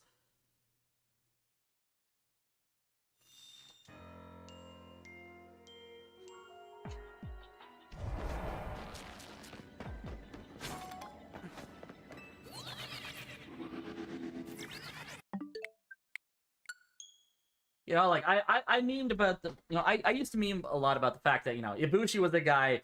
There's a viral moment of him wrestling in Germany where he shoots a firework off his chest outside. He has a firecracker in his hand. He shoots it off. He fires it off his chest, and then does a moonsault off a car. Now, this is a guy who, in order to make a blow-up doll look like an absolute monster, backflipped onto his own head 9 times in a row to make it look like he was being given 9 Canadian destroyers by a blow-up doll.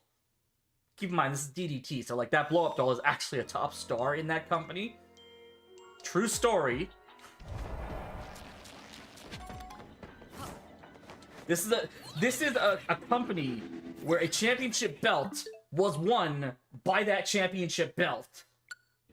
As well as a meat skewer. Sorry, actually, at least 3 different meat skewers, 3 different ladders, and the Invisible Man. Hell, I think an entire subreddit actually won the title once.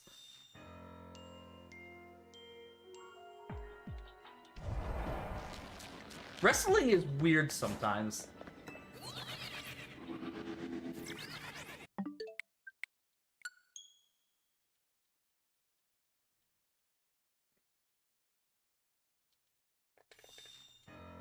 Technically, that same title also once changed hands in a dream. But that was with Joey Ryan, and we don't talk about Joey Ryan, because fuck Joey Ryan.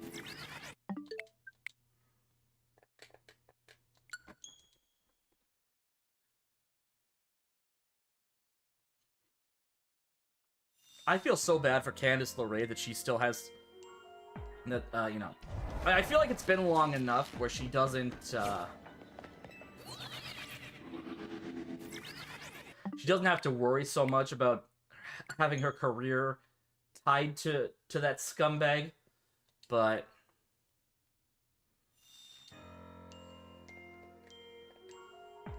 I don't know, I still feel bad that her career kind of still gets tied to that asshole in some way.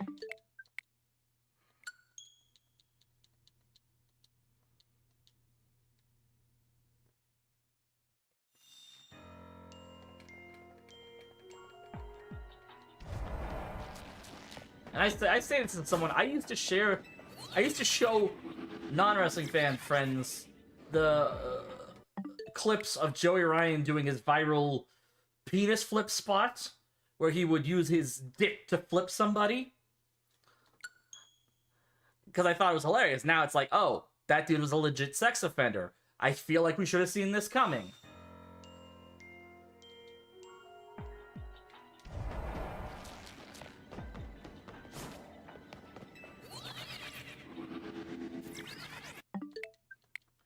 I think just because of the nature of wrestling, the fact that pro wrestling relies so much on cooperation, I think we just assumed, okay, well, they have to be okay with it, right? Because, like, you wouldn't force somebody to do something. You wouldn't just say, if you don't do this, we're not booking you.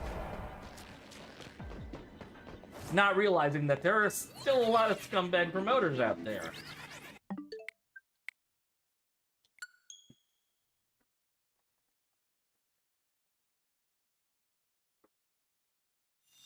Hell, the biggest wrestling company in the world is run by scumbags.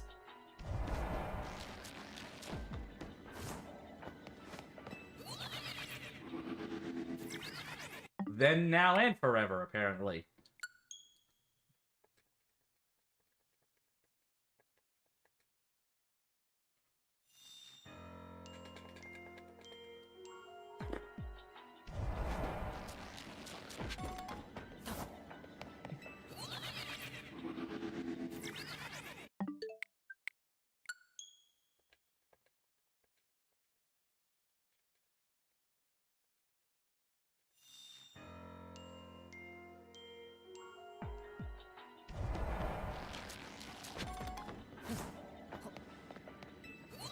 Are you going to give me a shiny?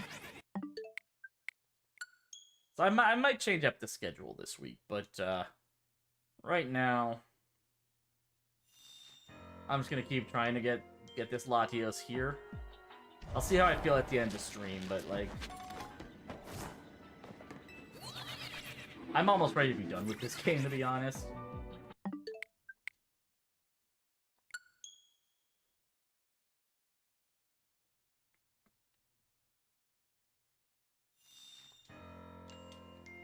Like, now I'm at a point where, like, I'm pretty sure if I were to go back to the backup save, again, I would lose my, my shiny,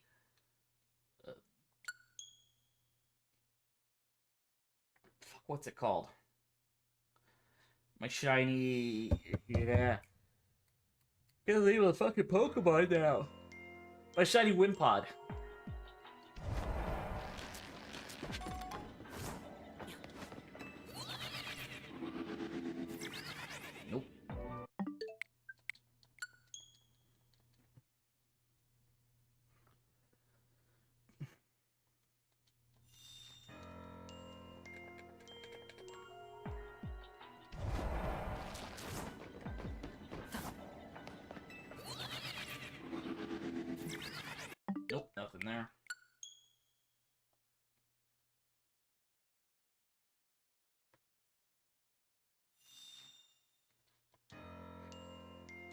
Alright, I might take a break soon just to go grab some water, but for now...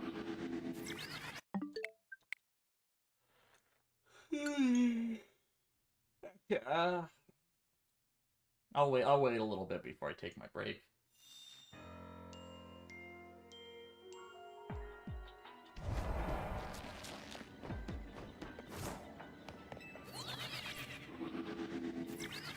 No, still blue.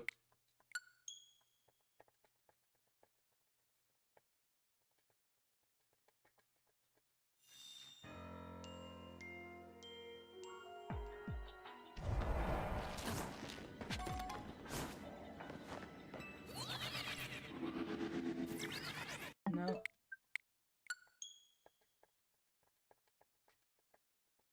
I'm just trying to remember, like, if...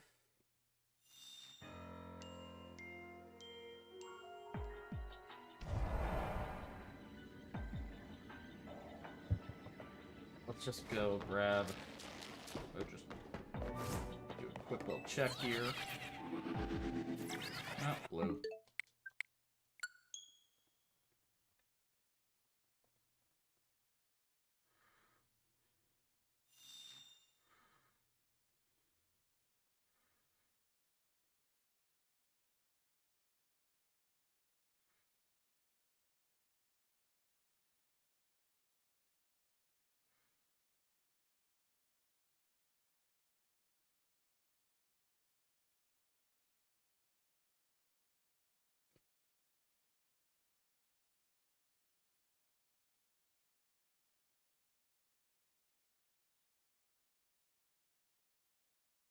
I'm just Googling something. Let's see if...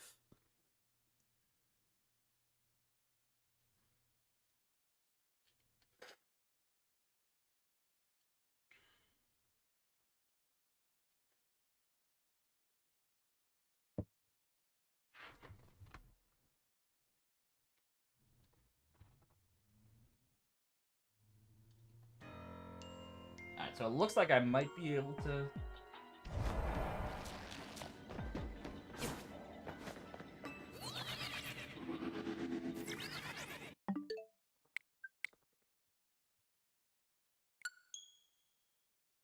Oh.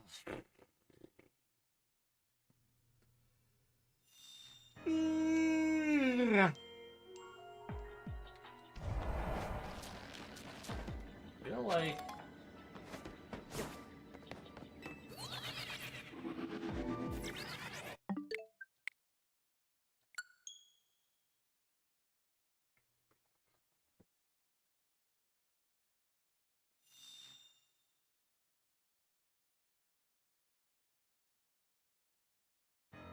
Alright, we're gonna keep trying this.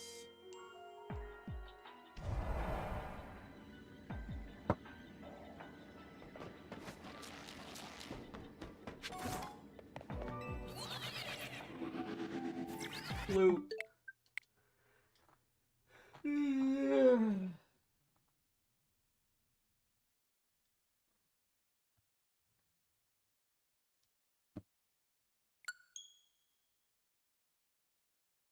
Huh. Mike's not picking this up. That's good to know.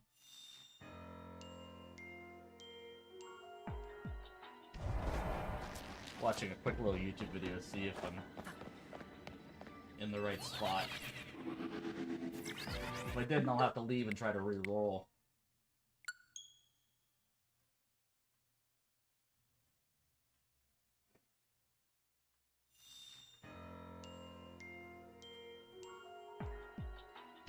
I mean, I lose my dragon donut.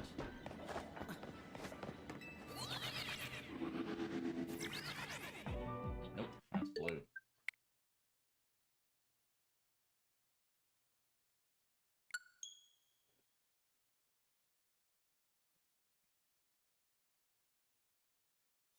I'm not against losing the shiny Noivern, but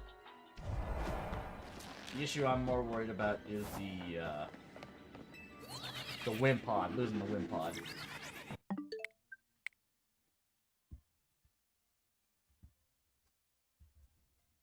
Right. Let's see where they saved this.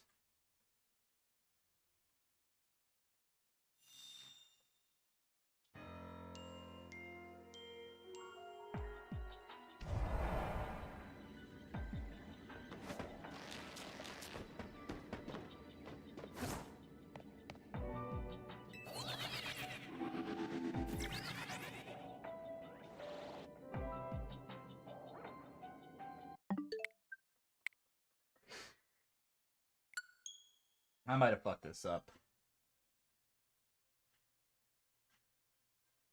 Oh, wait, hang on.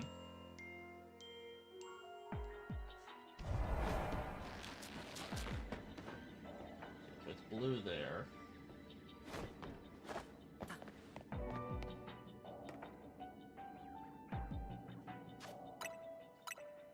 Okay, save at the bottom of the elevator. I think I can get away with just doing this.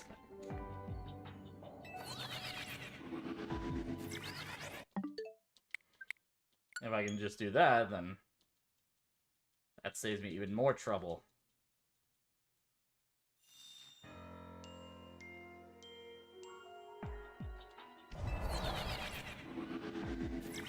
Blue.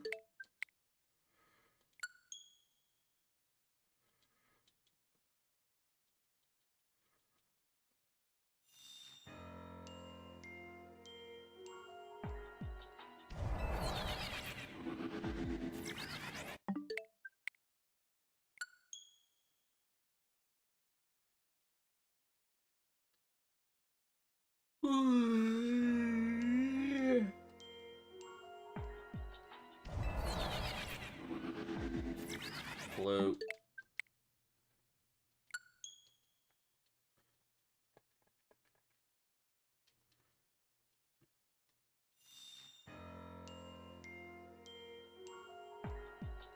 Because here's the problem. I'm pretty sure the second I just reload my backup save, again, I'm pretty much just losing everything there. I don't even know when the last time I used a backup was.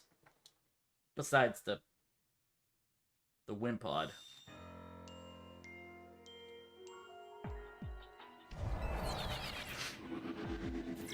Blue.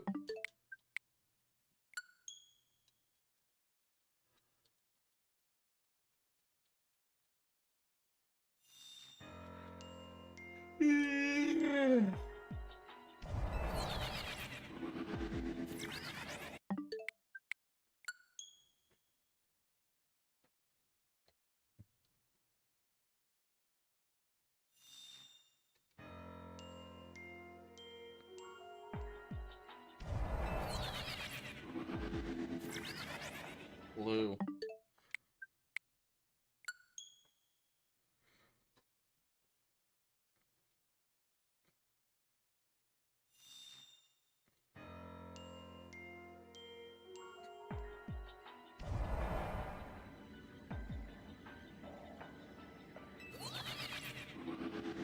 No,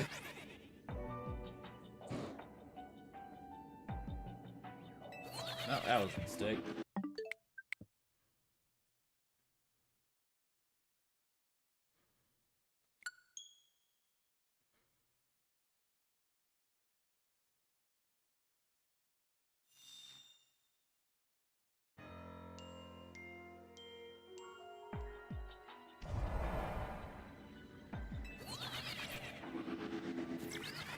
Nope.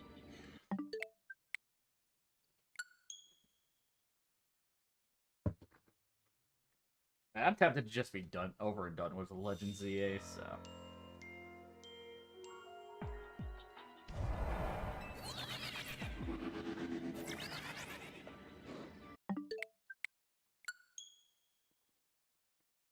Honestly, it wasn't for the fact that I'm tired of DAs as well.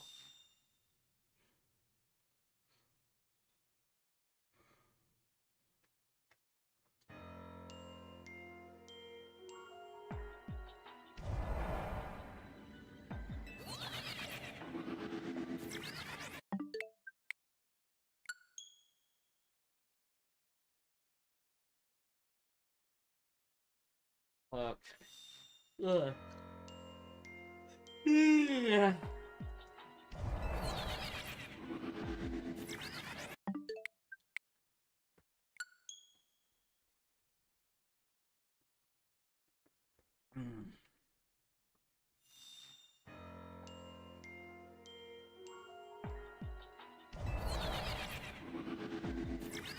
No.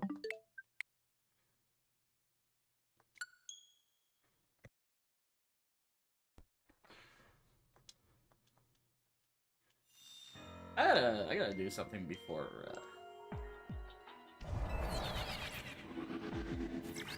No.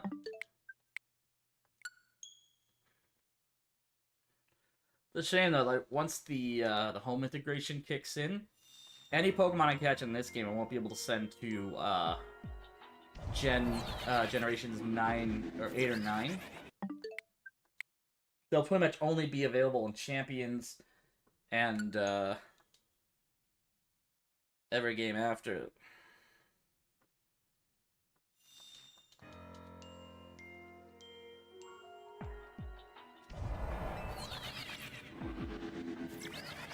Oh, whoa.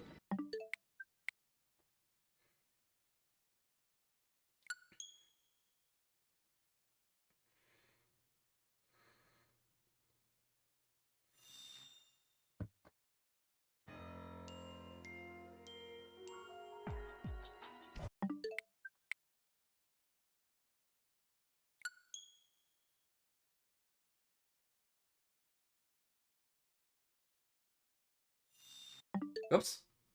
Should probably actually check the Latios before I back out. Loop.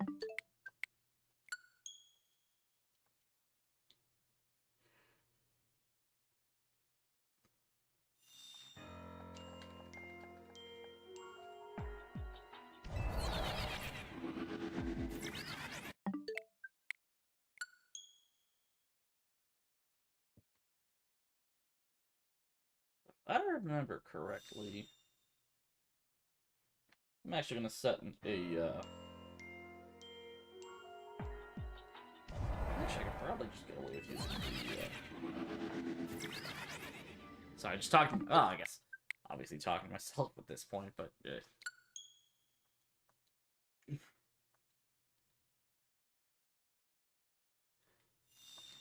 Honestly, if I planned things better today, I probably would have been doing dispatch instead of trying to get this Latios, but.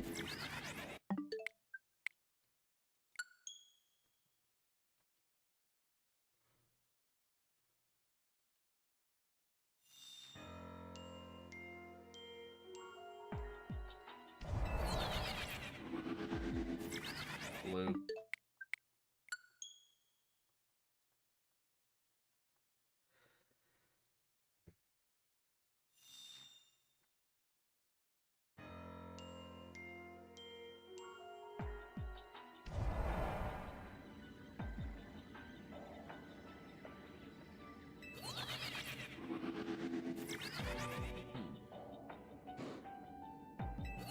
Oh, shit, I didn't pay attention to that. It's still blue.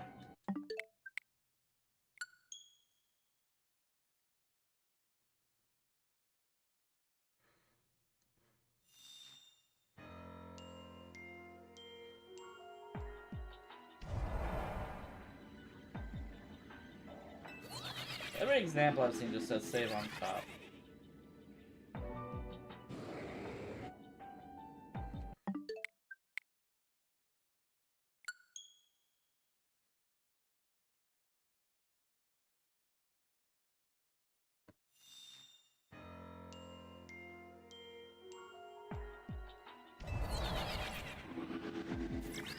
No.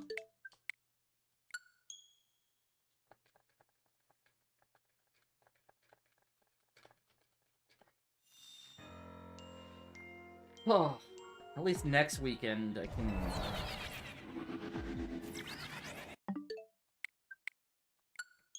I can just get away with doing Grand Challenge stuff.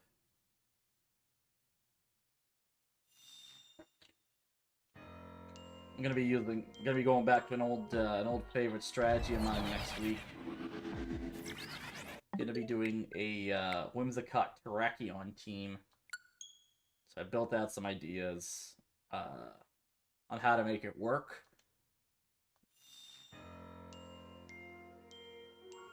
Because I mean, I used the Terracotta team.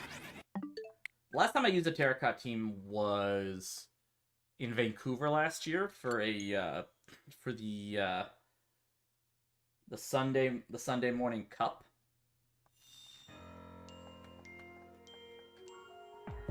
Actually, speaking of cups, or challenges even. I should check and see if my results from last week have been updated yet. Because officially I should be at 44 points. Nope, still at 32.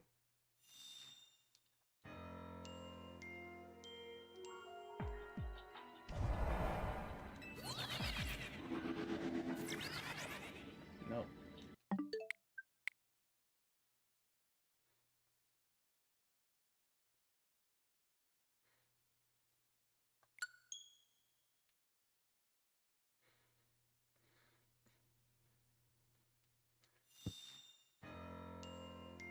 I gotta remember when the,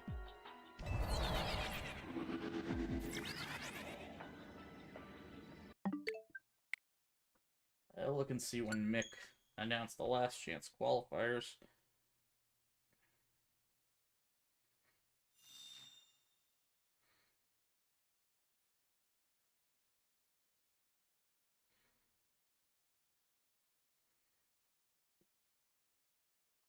Come on.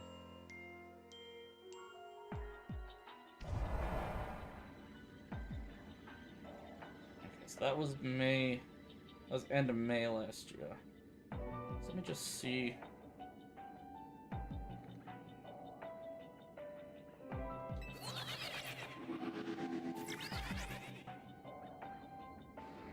Nope, still blue.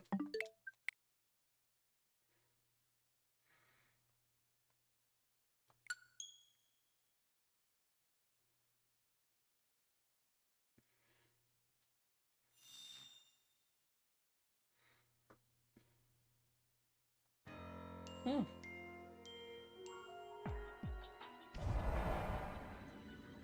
Huh, that's an interesting team that got third at EUIC. Yeah, I might try that.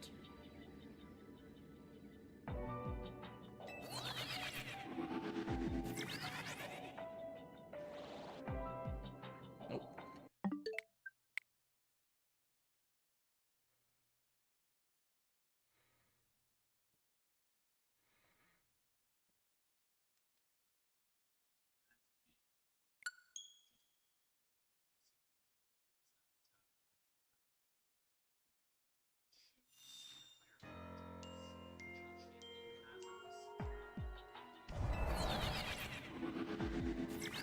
No, blue.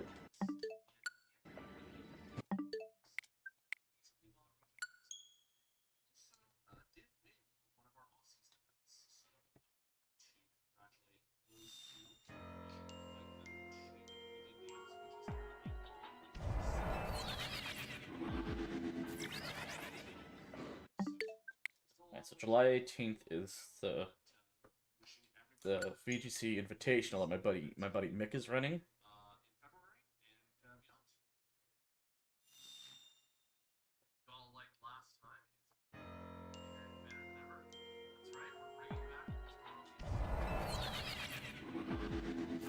Blue.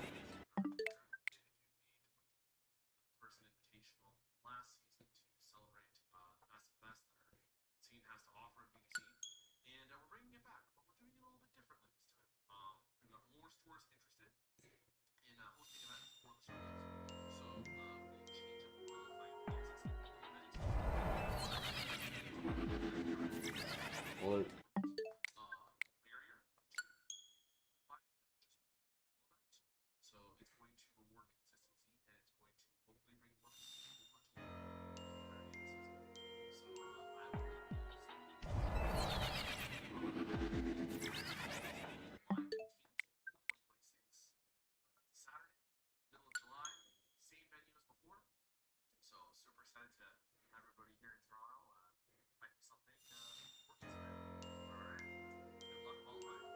Alright, so nothing about a last chance qualifier yet.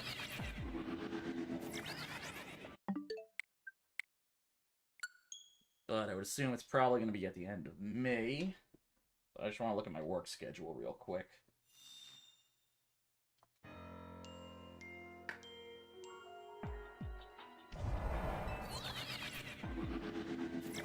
Blue.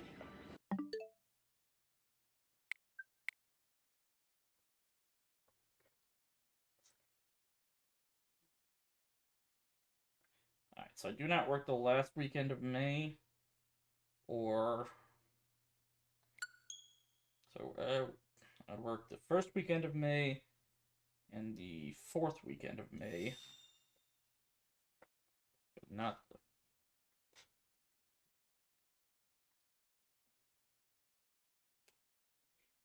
So hopefully it winds up being like last year, where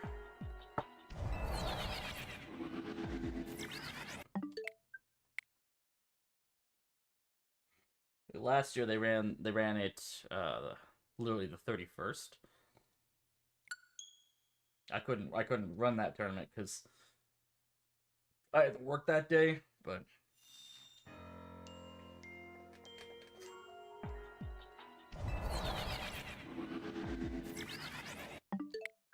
as of right now, of the 200 points I would need, I have 44.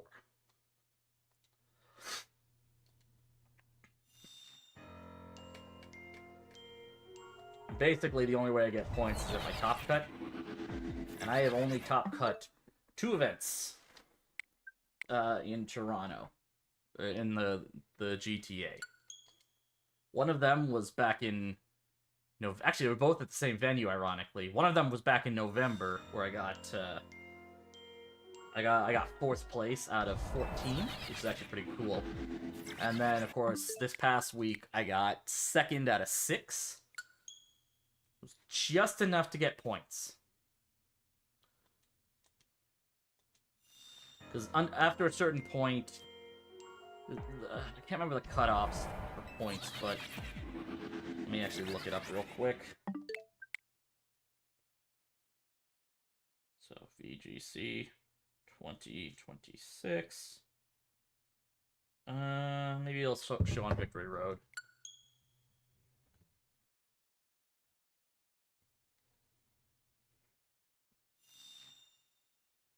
Nope. Okay.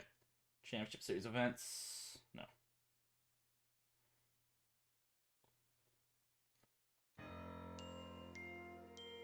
Wait, hang on.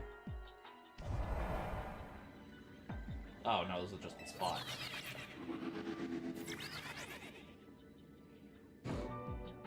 Nope, blue.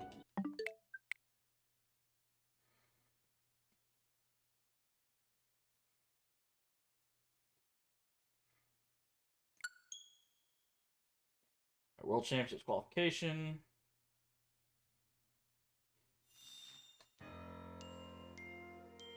Championship points overview. Nope. Rating zones. Nope.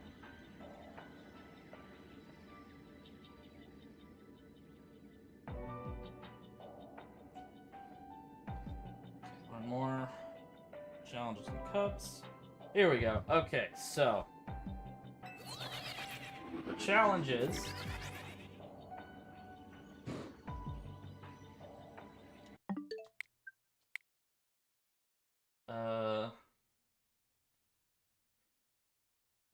Because we were under the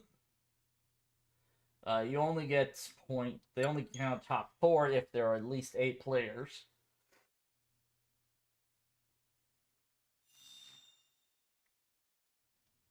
So it's some challenges. Top 2 get points at 4 players.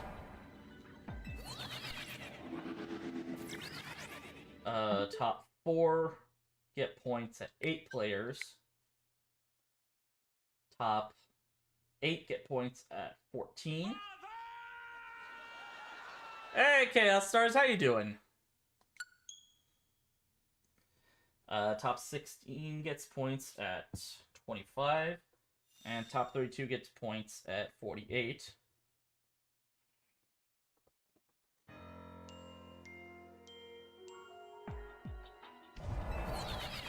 Jesus, cups are even crazier. So with cups, top four gets points at 32. Top 8 get points at 25. Top 16 get points at get points at 17. Top 16 get. It's going. Yeah, I hear ya. I'm about ready to give up on shiny hunting Latios and Legends EA. Considering a silly idea. What, you gonna bring a Terracotta team to the Grand Challenge? Because that's what I'm doing. I mean, hey, the last time I brought a Terracotta team to the Grand Challenge, or to a Grand or Global Challenge, I did, I beat a former Worlds finalist. Which is saying something. Of replacing a Raging Bolt with itself. Okay, I'm gonna need some clarification there, because... What do you mean replacing a Raging... Ah, Raikou instead of Raging. It's a weird idea for sure. I mean, like... I'll be honest. There was a tournament I went to last month, just after Toronto Regionals, where I think half the field brought the exact same team, exact same EVs and everything, but they brought the 3 Jotonian beasts and their 3 Paradox forms. They had actually, like, the Toronto VGC scene is weird because sometimes they'll kind of coordinate on the Discord on our Discord server with this team. I think they'll even give it out a rental code for it, but aside from the bigger HP stat, priority move, and the typing, Raikou can still do what I mean, I guess it really depends on what you want there, because, like...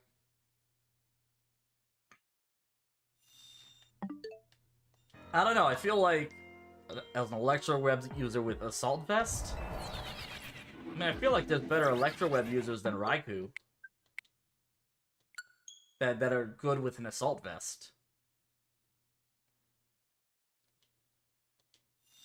I don't know, it's tough to say for me, but, like, I don't know, Raichu? That's quick and thanks to inner focus can't be flinched. Ah. I mean, okay, yeah, that's fair. I mean, the,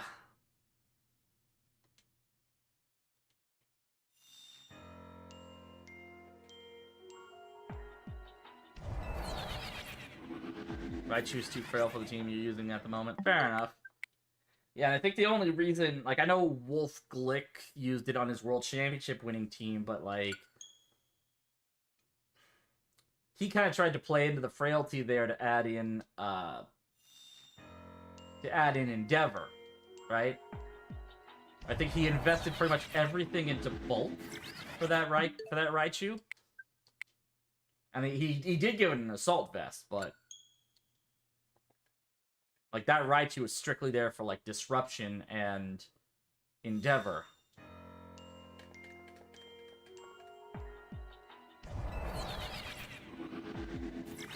Nope.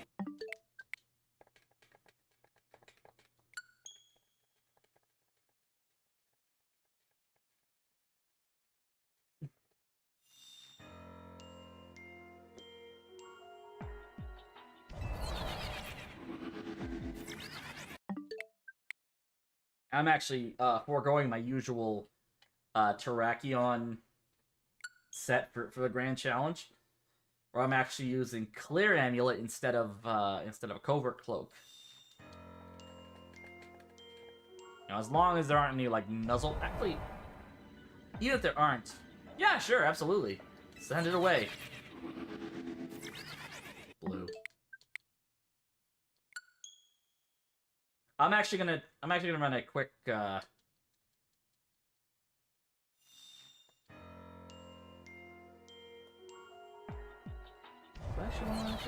Alright, let's see. Blue. Whoops. Alright, Galarian Moltres. Tornadus. Terragrass, Fluttermane. I like what you're thinking. I like how you think. I ran that at the Sunday Cup at Toronto Regionals. Okay, so you're basically doing a play on the on Dorian King's kind of flinch-heavy team, kind of para-flinch-heavy team. I like it.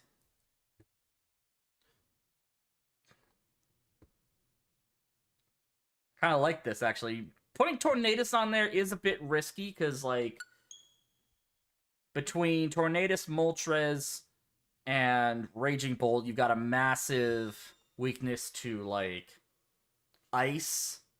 You got a massive weakness to rock with Tornadus, Moltres, and Arcanine. Like, there are definitely some weaknesses there. The team is from another player on another server. From Grim to then Torn and then Landorus. Ah, fair enough. I mean, Kerry Dortona, the guy who won Toronto Regionals, actually used his team to top cut a local last week, or this past week. Like,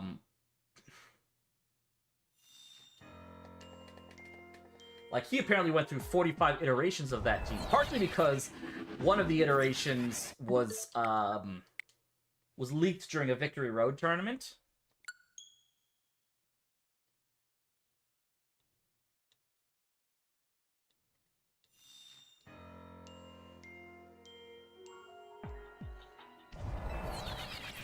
You know that some of the stuff will have a decent matchup into it, but I mean, yeah, if you can figure out a way to make it work, it's the grand challenge. Like, it's not gonna... Your little change, you mean putting Raikou in instead of Raging Bolt, or...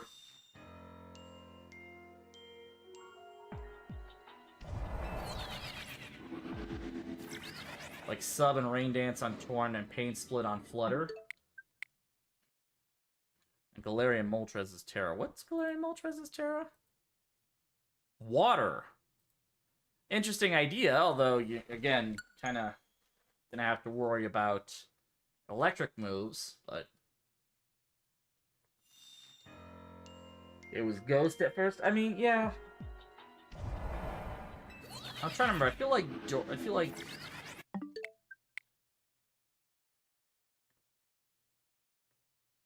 Ugh. Not using it as much. I mean, yeah, I guess. Like, realistically, with Moltres, you want really a Terra that'll help. Yeah, usually I either want a defensive Terra, like Poison, or a more offensive Terra. Like, Dark. Or Flying. Poison and Steel is up. Yeah.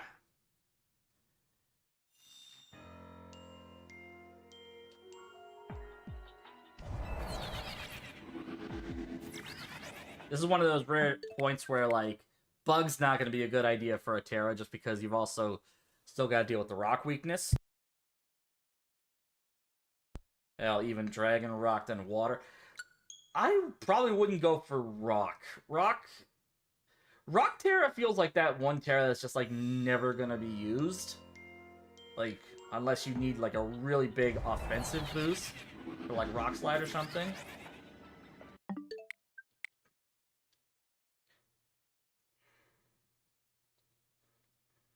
Like, I have never once seen a Rock Terra... someone bring out a Rock Terra Pokemon. So it's kind of, I guess, a nice... I guess... surprise factor, but... I don't know, yeah, sorry.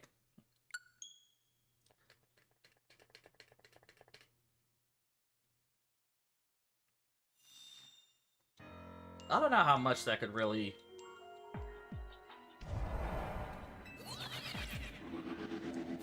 In a way, it's why you consider Raikou over Bolt. Because of the Water Terra?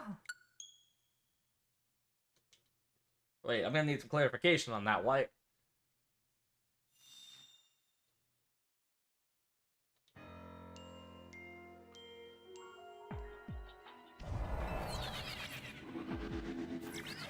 I'm assuming you're going Terra Fairy because of one move along the criteria of an E-Web user, and that's Scald. Raikou gets Scald? Does it? Hang on. I have to look this up now. Alright, so Reg F. New team.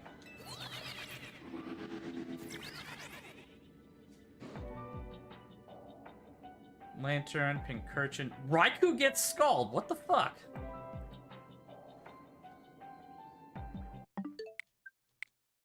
That's so weird. Like, out of all the... And Polion doesn't get Scald anymore. Like, the best water move you have is either Surf, which risks, you know, hitting your own teammate, or fucking Water Pledge.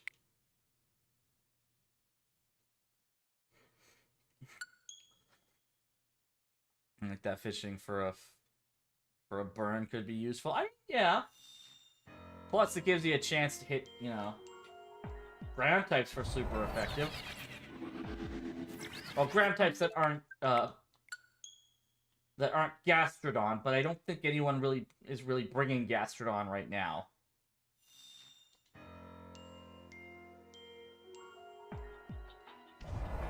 I feel like the power levels for Regulation F are a little too... You've seen Gastrodon twice. Okay, that's fair. That's fair. I don't know. Regulation F is just so fucking weird to me. Like, coming out of Toronto, I was so sick of it. And then, like, it stopped you for a turn. Fair enough. Fair enough. I mean, in a meta where Ogerpon is so prevalent, I don't think it's a good idea to bring Gastron. I wouldn't recommend it. Yeah. Exactly. That's my exact reaction. Like,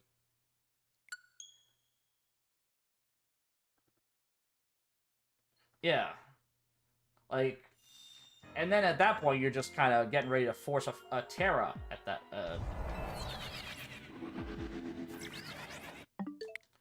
because, like, you know, got a defensive Terra like Fire or Poison. All you need is the ground type at that point.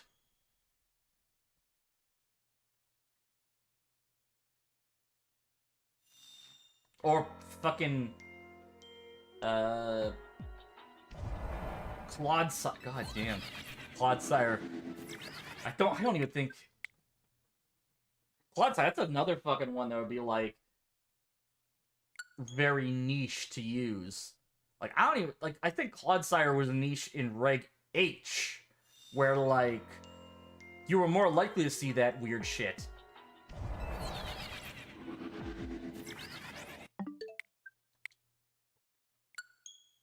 Aside from E-Web and now Scald, and then you're focused trying to run the numbers of the bulk of Bolt and Raikou side by side. I think Bolt still has a little bit more bulk, and I think a lot of it's in that HP stat, but... Plus, with Bolt, you get the benefit of still getting a boost if you're going up against the Sun team, right? Now, granted, I mean, Bolt... I feel like Bolt was really dropped in usage since Regulation F started up again. Like, at the very least in Toronto, I don't remember running it.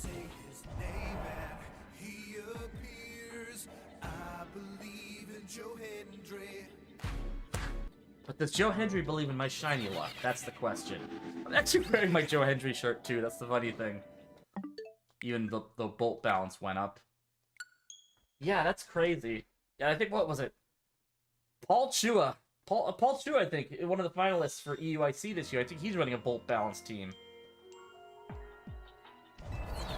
Needless to say, he's kind of who I'm rooting for this year. You believe in my shiny luck?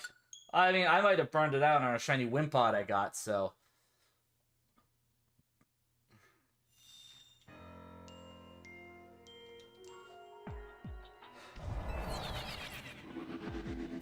Blue. Surprised no one's named an Instant or Dengo Joe Hendry. I mean, there probably is someone. I mean, I have 2 competitive instants I use right now.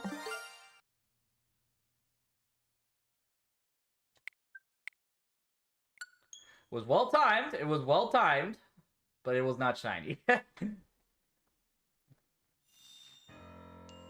That jump was more just a loud noise in my ears. That's the funny thing. I'm actually wondering if the debated sound doesn't work as well for headphones as if you're just like listening through like speakers, like PC speakers or whatever. I'm actually wondering about that. What was I saying before? I can't remember what I was saying now.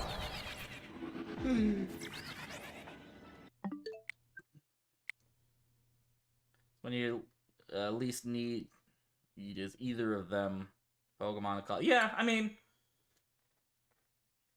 the two tournaments I top cut in had both Goldengo and Incineroar on them, right?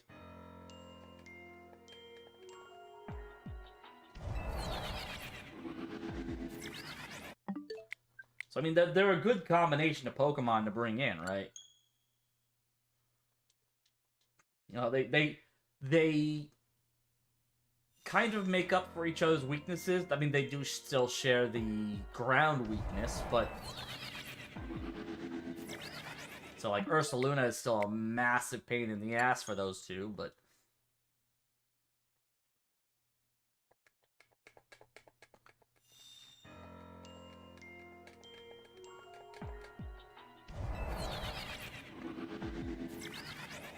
Nope.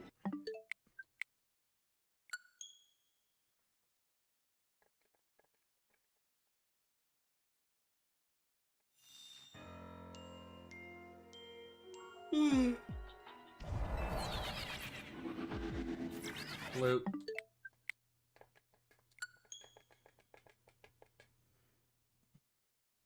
I remember to take the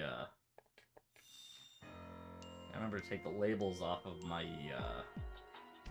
I got a whole bunch of PS4 games over the last few months. I got Assassin's Creed Syndicate and Unity, as well as Far Cry 6. Since you'll also say slight change, Flutter had Thunderwave instead of Pain Split. Well, yeah, no, that was the reason why that team was so popular. I remember there was a local right before Toronto Regionals that I went to. And there was a kid who was asking, you know, for some pointers because he was going to be doing his first local. And I literally just gave the kid the paste for the Poke Paste for the Flutter Pursuing Arcanine team. So I'm like, been loving the bulky speed booster Pain Flutters. I mean, I guess. I mean, Fluttermane's got a low enough HP stat that it can maybe kind of make a difference. But, like, the problem is, with those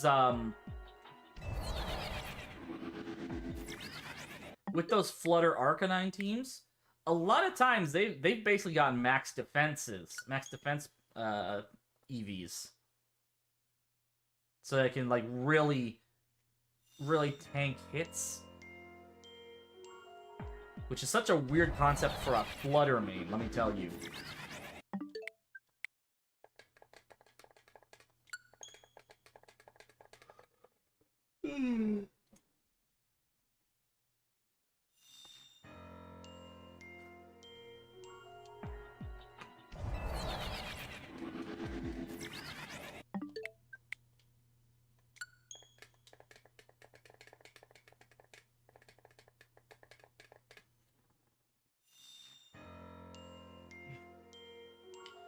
Set is healing a hated bond of Pokemon that I would never use and actually like it. I mean, fair enough. That sounds like the equivalent of me trying to use Landorus Therian. I'm okay with using Landorus Incarnate. Like,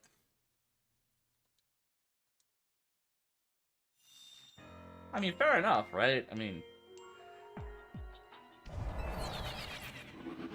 that sounds like the equivalent of, like, there's a mutual friend AJ and I have who absolutely despises Lapras because of you don't like the appeal of Lando T. Yeah, I'm a former Smogon player, so I just vehemently refuse to use Landorus Therian. I'm okay with Landorus Incarnate, but I will not...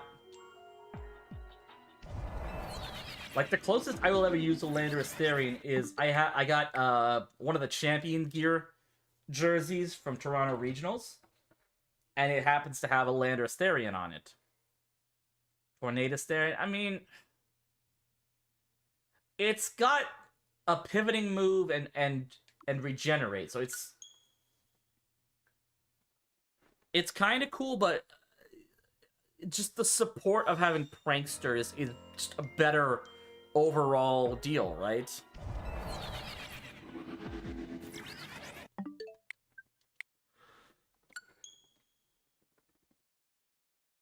Yeah. I mean, maybe on a balanced team where, like, you're gonna be switching Incin and Rillaboom a lot anyways, it might be kind of cool for, like, that pivoting niche, but I mean, we can at least agree it's more useful in VGC than than Thunderous Therian. On a regen month. Yeah, exactly.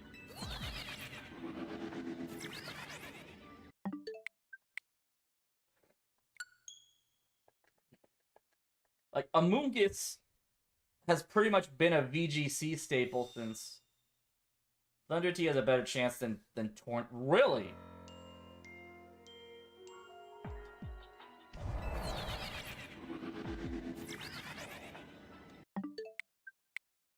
Really? Thunderous Therian has...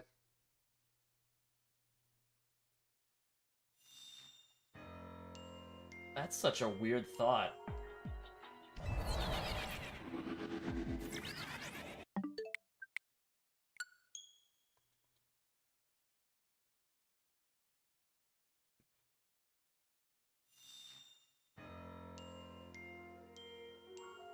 Like, to put it in perspective.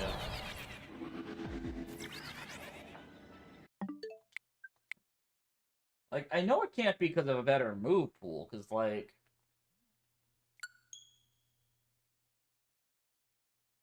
Both Enamorous forms... Wow. Wow, like... I have yet to see someone actually bring Enamorous to a VGC battle. And Enamorous, you at least get the... You at least get some contrary shenanigans going with that, right? Like, that's gimmicky as fuck to bring Enamorous. Or, like, it's good if you want to bring a Trick Room team, but, like...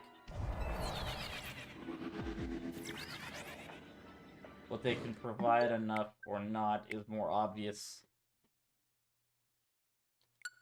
I mean, yeah, but, like, pairing genies has always been a thing since Gen 9, or since Gen 5. Since the genies were introduced, right?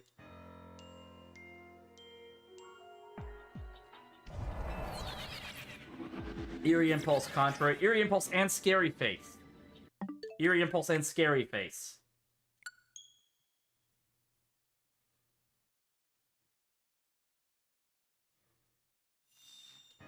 Let's call a spade a spade. It's Eerie Impulse and Scary Face.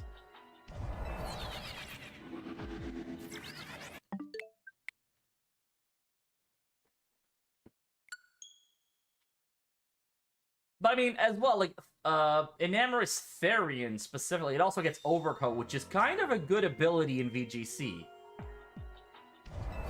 Because, like, with Overcoat, then all you gotta really work, you know, that covers Rage Powder, that covers Amoonguss. Yeah, you don't have to worry about giving it the, you don't have to worry about giving it safety goggles. And I think it also protects it from Sand Chip? I could be wrong about that, but... The only catch is... It doesn't make Springtime's Tide Storm more accurate in the rain. Yeah.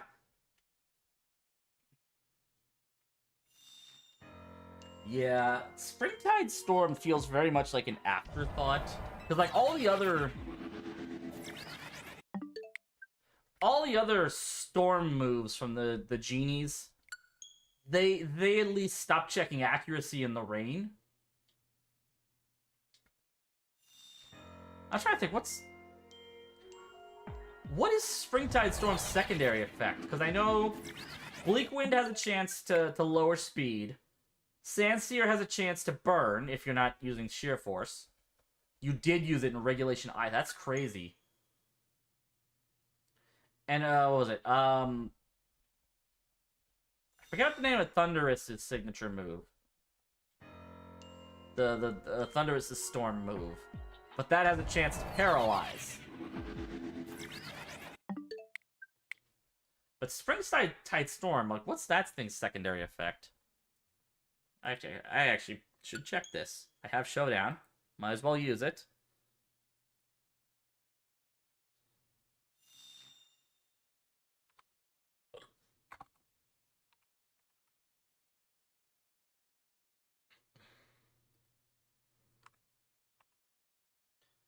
%30 chance to lower the attack by 1. So it's like a... It was a Trick Room Rain team around Kyogre, Duskmane, Necrozma, and Sinestia. Interesting idea.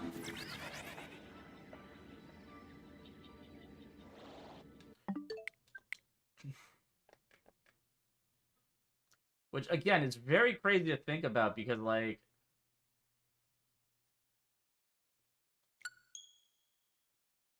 Yeah, it's...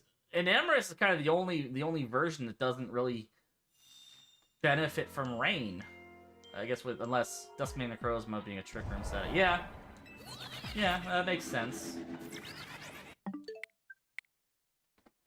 And the funny thing is, I think Duskmane Necrozma still had more usage than even Solgaleo had. Like, I think Lunala probably had the best usage out of all the Gen 7 box legendaries.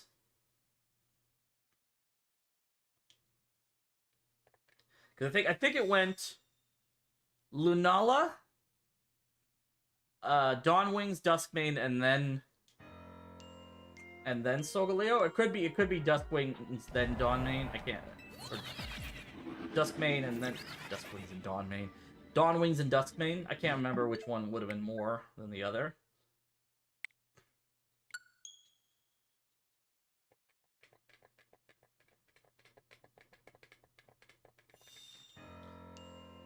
So actually, there's a big theory I've been seeing that the last full meta for Scarlet and Violet, before Champions fully drops, is going to be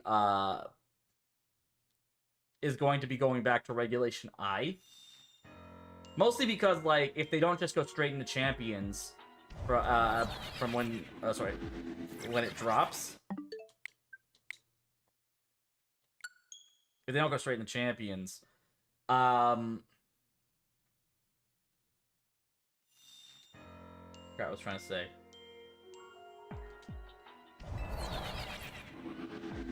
If they don't go straight into Champions, Reg I is the only other regulation that hasn't been used a second time, unless they go back to like the pre-Indigo Disc regulations. Because I know a lot of people really wanted to go back to Regulation C. Or there were a lot of big name VGC tubers who were like, no, we should have gone back to Regulation C instead of Regulation F. I don't know. Like, for me, I kinda came in around Regulation D, so I can't say for certain on that one. Like, my first full tournament I did was under Regulation D. That was technically that was a local, like 2 weeks before Toronto Regionals that I went to. And then I brought I used, I don't even remember the full team I had. The team I brought to Toronto, Poor Ice Rider team with Assault Vest, Galarian Weezing, Goggles Regigigas paired with Cloak, Volcarona, and Rocky Helmet Bronzong.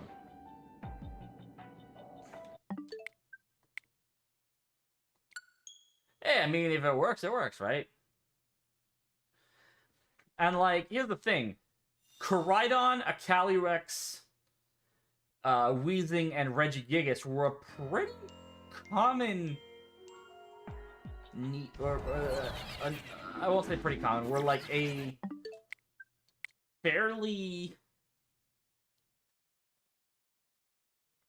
I don't want to say frequent collaborator, but like niche, yeah. But like it was a fairly known niche. Because like Ability Shield Koraidon, right?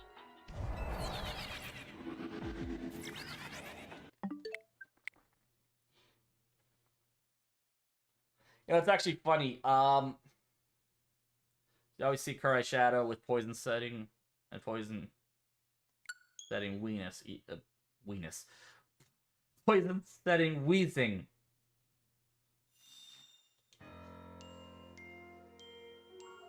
I mean, yeah, it's fair.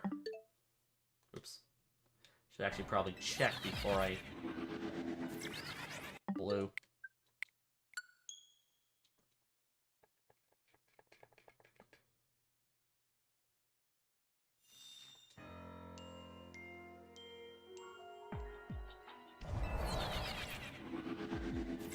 Change the horse to ice and make Wheezing be uniquely different in its set. I mean, yeah, Assault Vest. I think Wheezing actually has a pretty decent defense stat, so you give it the Assault Vest and it does become a little bit tougher to...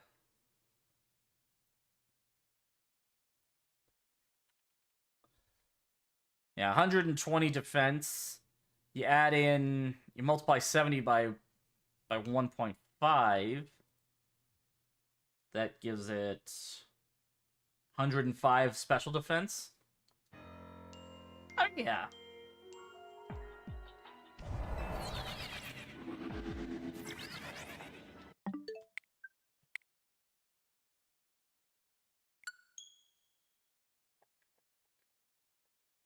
I remember there was like one survive a Lando Eye Earth power. Oh, yeah, no, that's...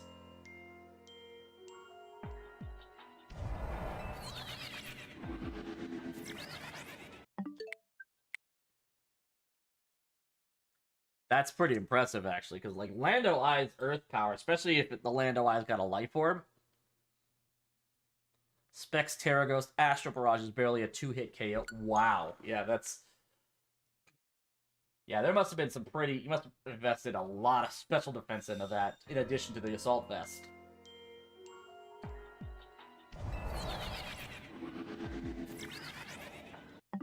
Alright, I think I'm gonna stop at 3 hours tonight.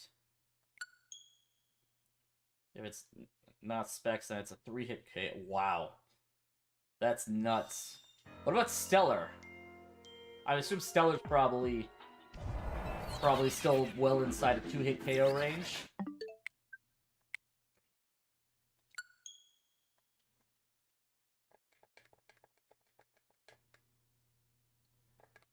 Well, Stellar, because like the first time you use a boost with Stellar,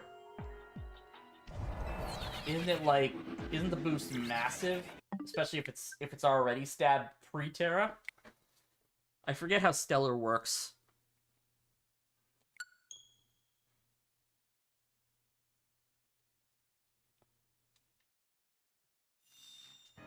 I feel like even... Maybe, but the cost of keeping the typing. Yeah. Yeah.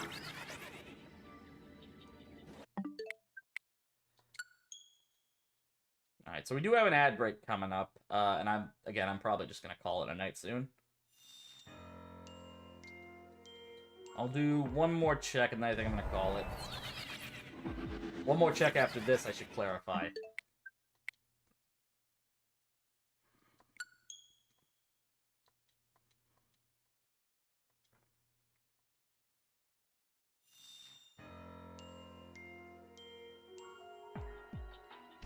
Alright, last check of the night. No dice.